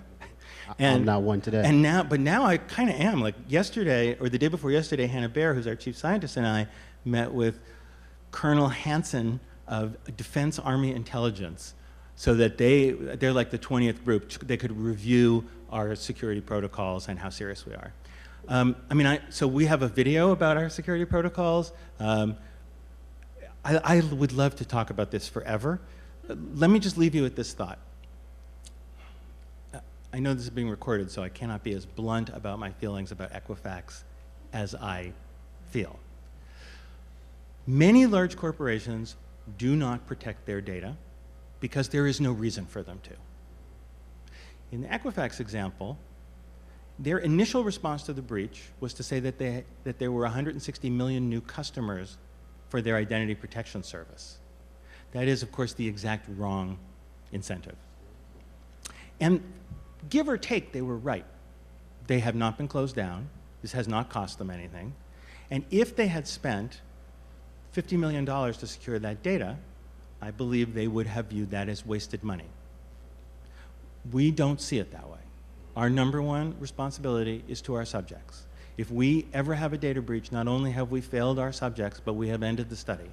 And so we are using a whole nother level of security. The data is actually stored, not connected to the internet. The data is encrypted at rest and broken up into little pieces. We really, really have gone through step after step. The data lives inside a secure, basically, vault that lives inside an outer vault that lives at 370J. And I mean, I understand this is a big issue, and we have to get through this with every one of our potential subjects, because every one of them rightfully asks this question. And we've spent a lot of time both learning how to secure data and how to communicate what we've done. Well, two quick questions to follow up. One, you're looking to collect data from a broad range of demographics, correct? From every demographic. So are you, question one, and I'm going to ask both so you can answer. Question one, are you concerned with the incentive of the financial support that you may pull from a certain group that may need that extra $100 an hour versus overall yeah, broad? We're super worried about That's that. one. And then the second is, I understand you're confident in your secure facility. Now, correct me if I'm wrong, you'll be knocking on doors to collect this data? No, so, okay, so let me do those two separately. Okay, but let me finish it Okay. before you answer. If so, the people that I guess you'll be employing or volunteering to knock on the door, what is the security procedure with them Those that's are all collecting such the good data? questions. It's all Okay, you. if I slip, just remind me which one I didn't answer. So first, you're absolutely right. So here's a concern. You go to the Upper West Side, and you say to people on the Upper West Side, we'll pay $100 an hour for your time, and they say, piss off. So we've done a field test of this particular issue, and what we learned was that our recruiting rates really fall off when you get into the top 1% of income level in the city, and we've kind of had to face the fact that we're not going to profile that group very well. Now, I do not go home and cry about that, but it is a reality that we're going to do a worse job in the top couple of percent than we'll do in any other group. Okay, as to the data collection, so we're so obsessed by security. Let me give an example of the smartphone app. So the smartphone app gathers what's called metadata about your texting behavior. That we don't ever want to read your messages, and our subjects tell us they wouldn't want us to anyways. But we do see how often you text. We don't see who you're texting to. We don't store that information, but we produce basically random identifiers for the people you text. So we can say, oh, there's like one guy you text all the time and one guy you text not at all. Or this is a person who never texts anyone. Or this is a person who texted a lot and suddenly has stopped texting, which, by the way, is a marker for acute depression and which usually indicates that you're about 2 weeks from winding up in the hospital. So that's the kind of data we would gather. Now, as soon as we gathered that data is immediately encrypted and then stored on the phone in its encrypted format. So no one can get at that data, and the encryption is a secret key that only you have, that only the participants' phones have. They're not public, they're really kept completely private. When the data gets transmitted to our data center, it's double encrypted. We re-encrypt it, so when it's in flight, it's traveling through this double encryption method. It travels to our data center. We take it to our outer vault. We unwrap the first level of encryption that allows us to check that the data hasn't been tampered with, but we still can't see what the data is. And then a totally automated system, no person involved, takes the data inside the inner vault, decrypts it, integrates it into the database, and then re-encrypts it so that before a person could go there, the data is no longer visible as real data. The field teams go through a similar vetting. We do a background check for every field worker, and so we make sure that they have no criminal background in the United States. That's sort of step one. In practice, they tend to be people who have worked for political campaigns or done field research before. They're people who are kind of good at knocking on doors, like people who've worked for Greenpeace or whatever. They're ethnically and racially and linguistically diverse. That's super important because they have to move in many different communities. And we do provide sort of daily monitoring of them. They actually travel with tablets that let us see where they are in real time, track everything that they're doing. We have a lot of alarms and bells that would let us know if they're doing something inappropriate, including with money that we'll be giving to the participants. I should also add that they go through a 5-day training session. And in that training session, they learn not only about how to protect the dignity and rights of the people that they're going to be working with. This, of course, NYU requires because this is university research. But they also learn a little bit about how to operate in the field. The teams that are actually going on next week are going through an abridged version of this training. Their training is only 3 8-hour days. And if any of them percolate to the final study where actually data is at stake, they'll re-undergo that training as well as the additional 2 days of training. Michael Toomey, Councilmember Williams' office. I wanted to ask about data security of a different sort. We've spoken about the physical and the digital security. What, if any, legal liability might you have to hand over what you're finding? That's a great question. The case in point, you made mention you're getting grant money from U.S. National Institute of Health. You're proposing a 20-year data collection program in a city full of immigrants. I can imagine there's more than a few people in D.C. who might be wanting to know what you find. Yeah, so that's a great question. So first, let me tell you the good news, and then I'll tell you the bad news. The good news is that the data will be protected by what is called a Federal Certificate of Confidentiality. This is a certificate issued by the National Institutes of Health which protects the data from subpoena by state and municipal government. So if the state government or the municipal government comes to us and says, we want a list of all of the undocumented immigrants, the answer is, no way, we're protected. Let me tell you a little bit more about the COCs though. COCs, it is now clear that the COCs do not bind on the Patriot Act. And so the CIA and the FBI are allowed to violate a COC. I mean, I'm not happy about this, but I'm being honest. If they can document to a FISA court an immediate threat to national security. Now, let me back that up for a second. Sometimes people say to us, well, will they want the calling records for your subjects, or will they want the geotracks for your subjects? And the answer to this is really simple, and it's no.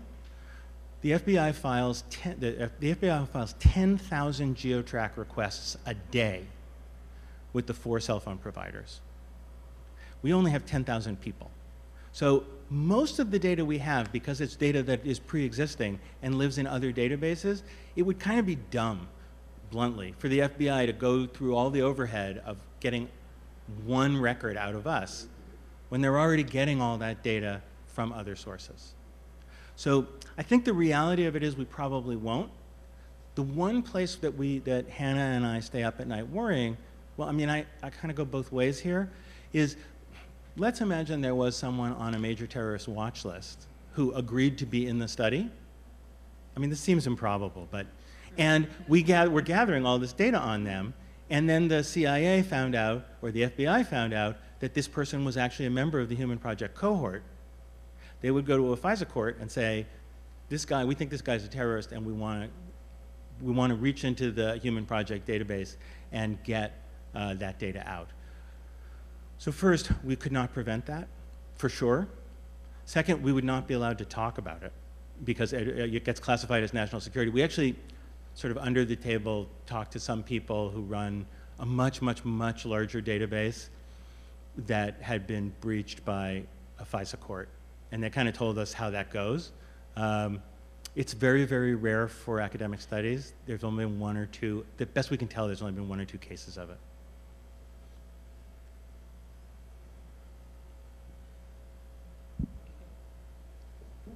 Doris Cruz, Community Board 10, which is right next to Community Board 7. I'm concerned about, you're doing Sunset Park, which is one of the most ethnically diverse communities in our city. And you say you have linguistic diversity. You've kind of written off the 1%, but how do you anticipate getting enough participation in a community with that large of an immigrant population? Yep, so, this is also such a good question. So let me tell you, again, the good news and the bad news. All of our recruiting systems are in English and Spanish, and they'll support someone who speaks English or Spanish at the sixth grade level or above. This will give us access to about 92.5% of New York City households. The next two languages that we want are Chinese and Russian. Each of them would give us access to an additional 2 to 2.5% of New York City households. And with those four languages, we'd now be at about 96%. After Chinese and Russian, the next languages, which are Korean, is a particularly good one, but here now we're talking about like 0.5% of New York. Now the bad news is that building the recruiting system in each language costs us about $3-4 million. And so for now, we're going to stop with English and Spanish, and it's really just a price point issue. I know that Margaret Chin is really agitated about this, and we would love the city to give us $3 million, and we would do Chinese in a heartbeat, and we would love to do 10 languages. But the reality of it is that if we did 10 languages, we would spend this year in building the language systems what it would take to run the study for about 4 years. And we just don't have the money to do it, and it sucks. But to leave out the Chinese community in Sunset Park is... I agree. I agree completely. So I'm almost going to use the word irresponsible. Okay, so let me remind you that we're not leaving out the Chinese community in the sense that we are not sampling any Chinese community members. We'll actually get a good Chinese representative sample. The problem is that there's a subgroup of Chinese families who have no English speaker, and that subgroup, not Chinese families, but that subgroup of Chinese families are going to be undersampled. I feel your outrage. I really do. And we really want the money to do that. And if community boards in the city can help us raise the money to do that, we are all in, and we have 18 months to do it. There's no doubt we can do it. We have the expertise to do it. We have the technical skill to do it. But we need to raise about $3 million a language. And we really think we should do it in Chinese, and we really think we should do it in Russian, because otherwise our Russian and Chinese families will not be perfectly representative of Russian and Chinese families in the city. Help me do that. I want to do that. If you wanted to say to the mayor's office that your community board really supports the city helping us do that, I would be so happy.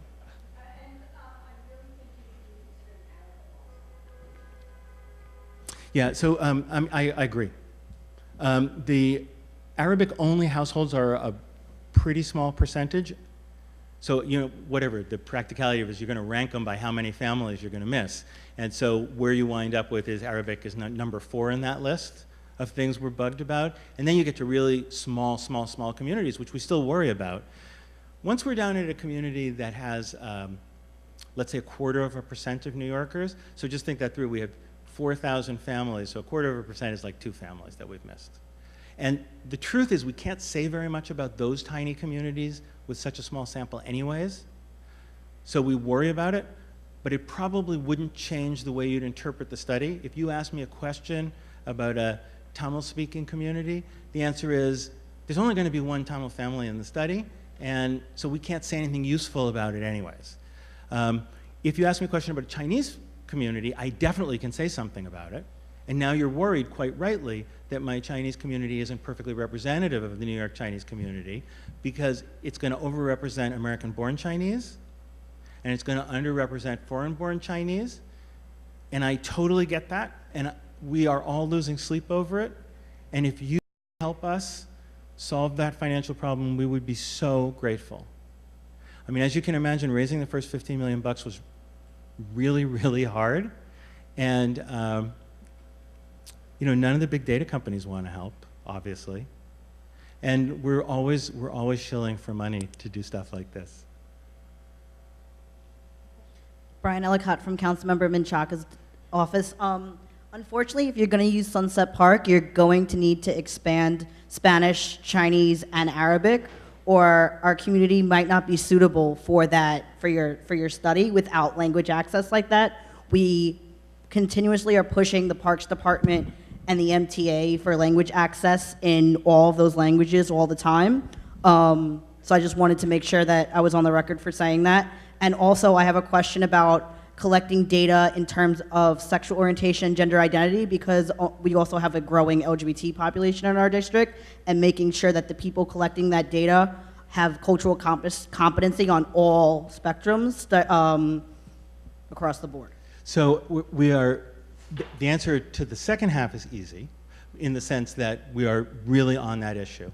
And our recruiters are gender diverse, and their sexual orientation identification is diverse. And so we've really tried to make sure that that's true. So we really care about that issue. I mean, you went right to the right issue. The right issue is, how do we make sure that the 50 families who are Arabic speakers are representative of Arabic speakers in Sunset Park? And we picked Sunset Park because it was hard for our test, because we want to know how bad it's going to be. So one of the things we'll be establishing during the test in your community is we'll be knocking on doors and figuring out, you know, we'll ask how many, you know, we want to assess the language skills of everybody in the family, drawn randomly. Where would we trip and how bad it would be? So the truth is, on December 22nd, I'll be able to give you an exact answer to that question and how bad it's going to be. And that either, you know, one of three things is going to happen. It's not going to be that as bad as we're worried that it will be, because there'll be enough people in the household that speak enough English to get us through it. The second is, it's going to be really terrible, and we're going to be able to go to the city and say, this is really terrible, here's the proof. Please help us try and get another language going. Or it'll be really terrible, and we won't be able to find anyone to help us. And then what we will have to do is put this on the back burner and hope that in 2 years, when we're kind of mature, we'll be able to come back to these neighborhoods and backfill these other languages once we have the assets to build those other languages. You know, we're not in this for a year. We want to be in this for 20 years. The study's been designed around a 3-year replenishment cycle. And obviously, by the time we get to year 3, we'll have a lot more assets on the ground, and we won't have to build everything at once. So building the Chinese language for year 2 or 3 or 4 is something we can also consider doing if nobody will help us do it. Thank you. Hi, Janice Morgan, again from Community Board 16. For the purposes of this study, what constitutes a family? That is a great question. I think Hannah and I have had 12 4-hour meetings on that question. So the answer is, we use the federal definition of a family, which is basically a household. And this is a fraught question. And the general rule is, they are a group of people who live in a single residence continuously, but they don't have to live there 100% of the time. So if you think, for example, about kids who live in multiple households, they have to live 50% of the time in this household to cross our threshold for being members of the household. We actually are often discouraged from using the word family, which is what we mean, and instead we use the word household, which is the technically correct term for a statistician. You can imagine that this gets complicated when households split. And so what we do is we try and follow both households that split out. We also, when someone gets married, that's really great for us because we add people to the study, we hope. And so the population is kind of dynamic, right? Because what constitutes a household changes a little bit. That is to say, whether you constitute part of the household can change. So you can come into the study. We try never to let anyone leave the study. And so what we do is we kind of grow the tent as time goes by. And our preliminary statistical estimates say that the study cohort's actually going to naturally grow pretty quickly because there'll be babies, and then there'll be kids who go off to school and then make their own families. And to us, that's really exciting because we can look at generational influences. Joy Simmons, Councilmember Inez Barron's office. So I just wanted to be clear, you will be following, your goal is to follow people for 20 years? Our goal is to follow people the for same, 20 like, years. so your goal, your ultimate, what you would really like to do is have one person, you're following them for 20 years. You got it.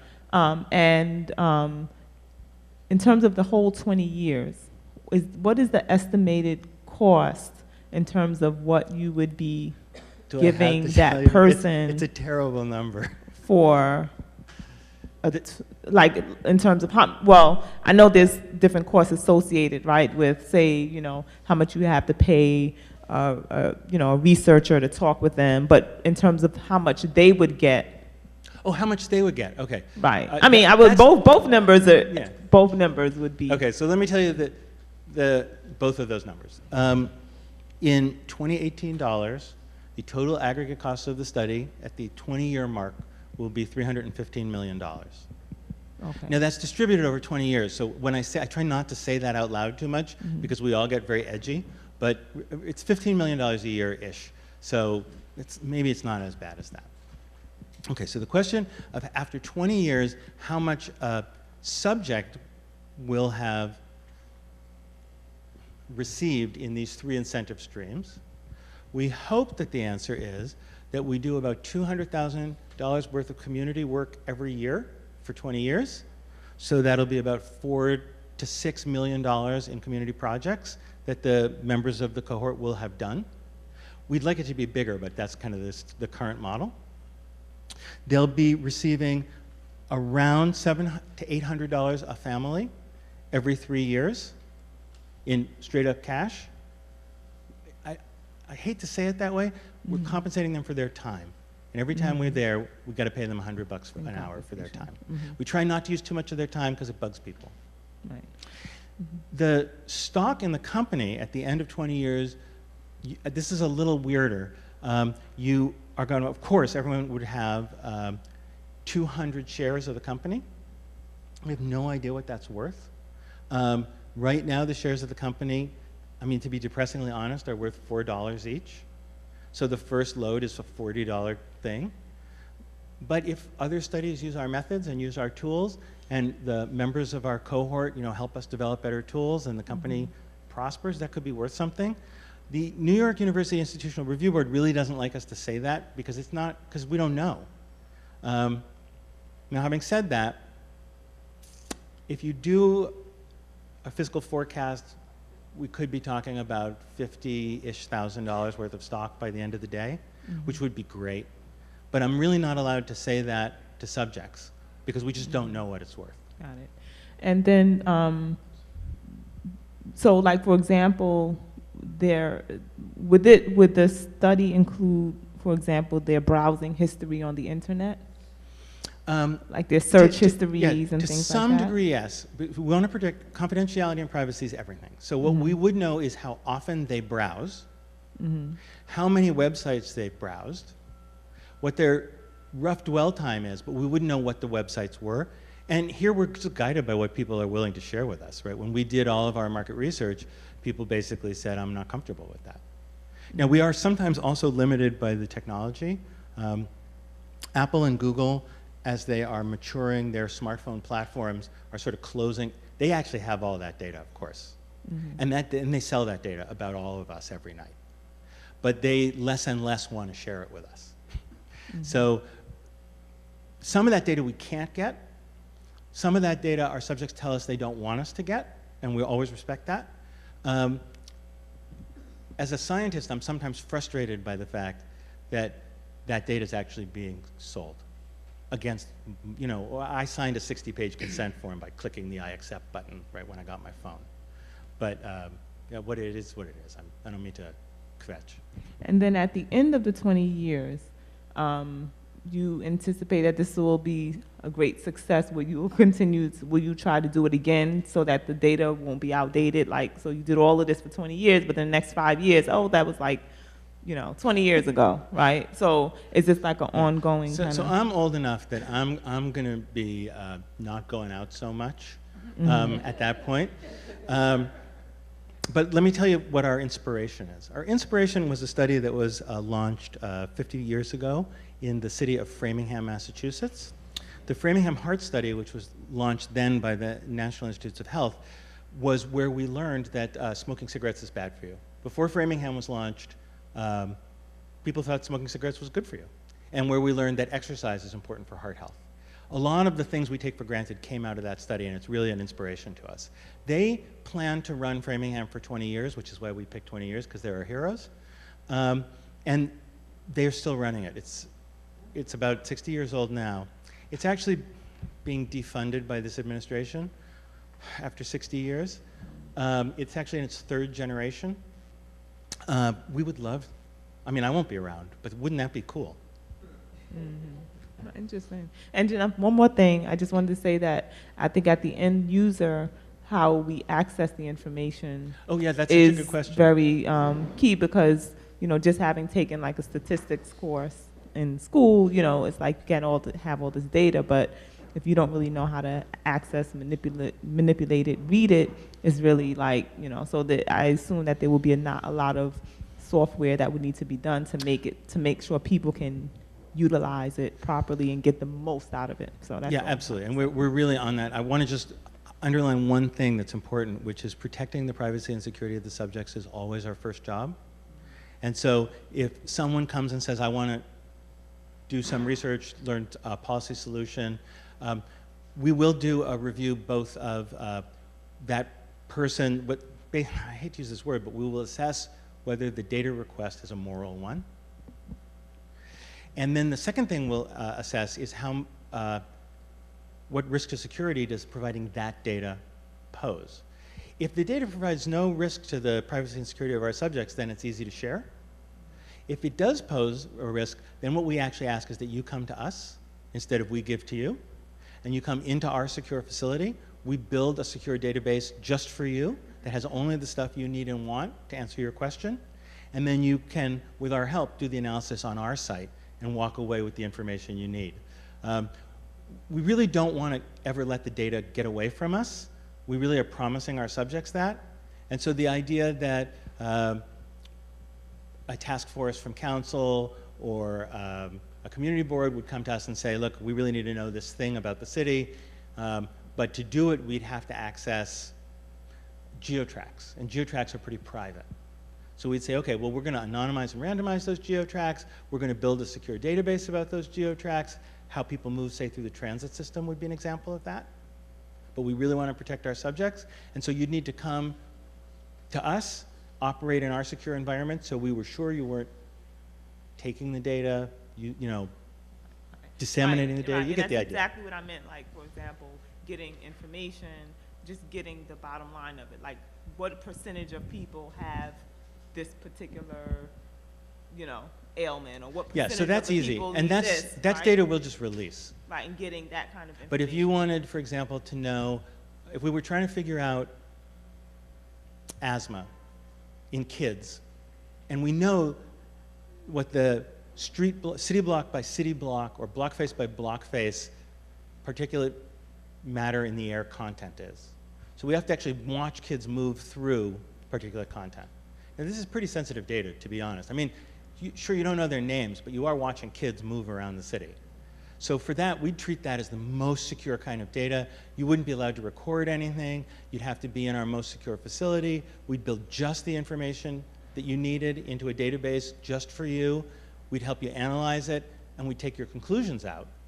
And then we'd squirrel that database we'd made for you away in an encrypted, secure place, so that there was no risk that someone could take that out and draw conclusions about kids that we might not want them to draw.